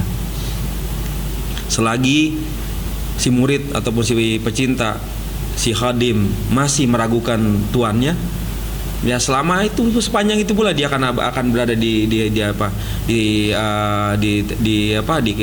dalam keadaan keraguan. Dia tidak akan pernah bisa sampai sama Tuhannya karena dia masih bawa itu, ya nggak, penafsiran bodohnya dia tentang seorang guru. Bagaimana mungkin ada Bani Rabbi fa ahsana ta'dibi gitu. Bagaimana mungkin mau mencapai aku didik oleh Tuhanku dengan sebaik-baik didikan. Itu sebagaimana Nabi berkalam. Maka tentu sih kita murid juga ngomong begitu. Bagaimana mungkin kita, ya enggak, orang-orang yang dididik lalu disampaikan kepada Allah Ta'ala, kita meragukan orang-orang yang mendidik kita. Udah, benar engkau Habib, semuanya apa yang Habib bilang, ucapkan, yang Habib bergerak dan Habib diam itu adalah benar adanya. Gitu. Siap. Ya. Ustadz, terima kasih sudah begitu panjang kali lebar menceritakan bagaimana kisah perjalanannya guru kita, Guru Mulia Habibana Hasan. Ya, mudah-mudahan dengan hadirnya Ustadz di sini, kita bisa menginspirasi terutama bagi Al-Fakir, bagi para santri-santrinya Habib, bagi para asatid, juga bagi para pecintanya Nurul Mustafa. Ya, kita doakan juga mudah-mudahan Ustadz selalu sehat afiat, panjang umur, urusannya lancar, baik. Gitu ya. Kita juga mohon doa Ustadz, terutama buat tim Rubat Corner Podcast ini, mudah-mudahan kita bisa banyak menginspirasi, kita bisa banyak memberikan kisah-kisah yang membawa aura positif. Amin. Baik itu tentang pesantren, tentang ceritanya orang-orang soleh, tentang Amin. ceritanya guru-guru yang pernah mengajarkan kita. Amin. Itu aja Ustadz, kita juga mohon maaf bila mana ya suguhannya Ajib udah. masih Keren, kurang. keren. Mudah-mudahan Ustadz nggak kapok kalau sekiranya Nah, nanti amin, ada insyaallah. diundang kembali ke Rubat Corner Podcast. Amin. Terima kasih para pemirsa, sahabat Rubat. Jangan lupa apa yang tadi telah kita dengar, apa yang telah tadi disampaikan oleh Al Mukarram Ustadz Zainal, semoga bisa bermanfaat bagi diri kita juga, khususnya kepada orang-orang banyak, terutama masyarakat Indonesia. Kurang lebihnya mohon maaf. Assalamualaikum warahmatullahi wabarakatuh. Waalaikumsalam.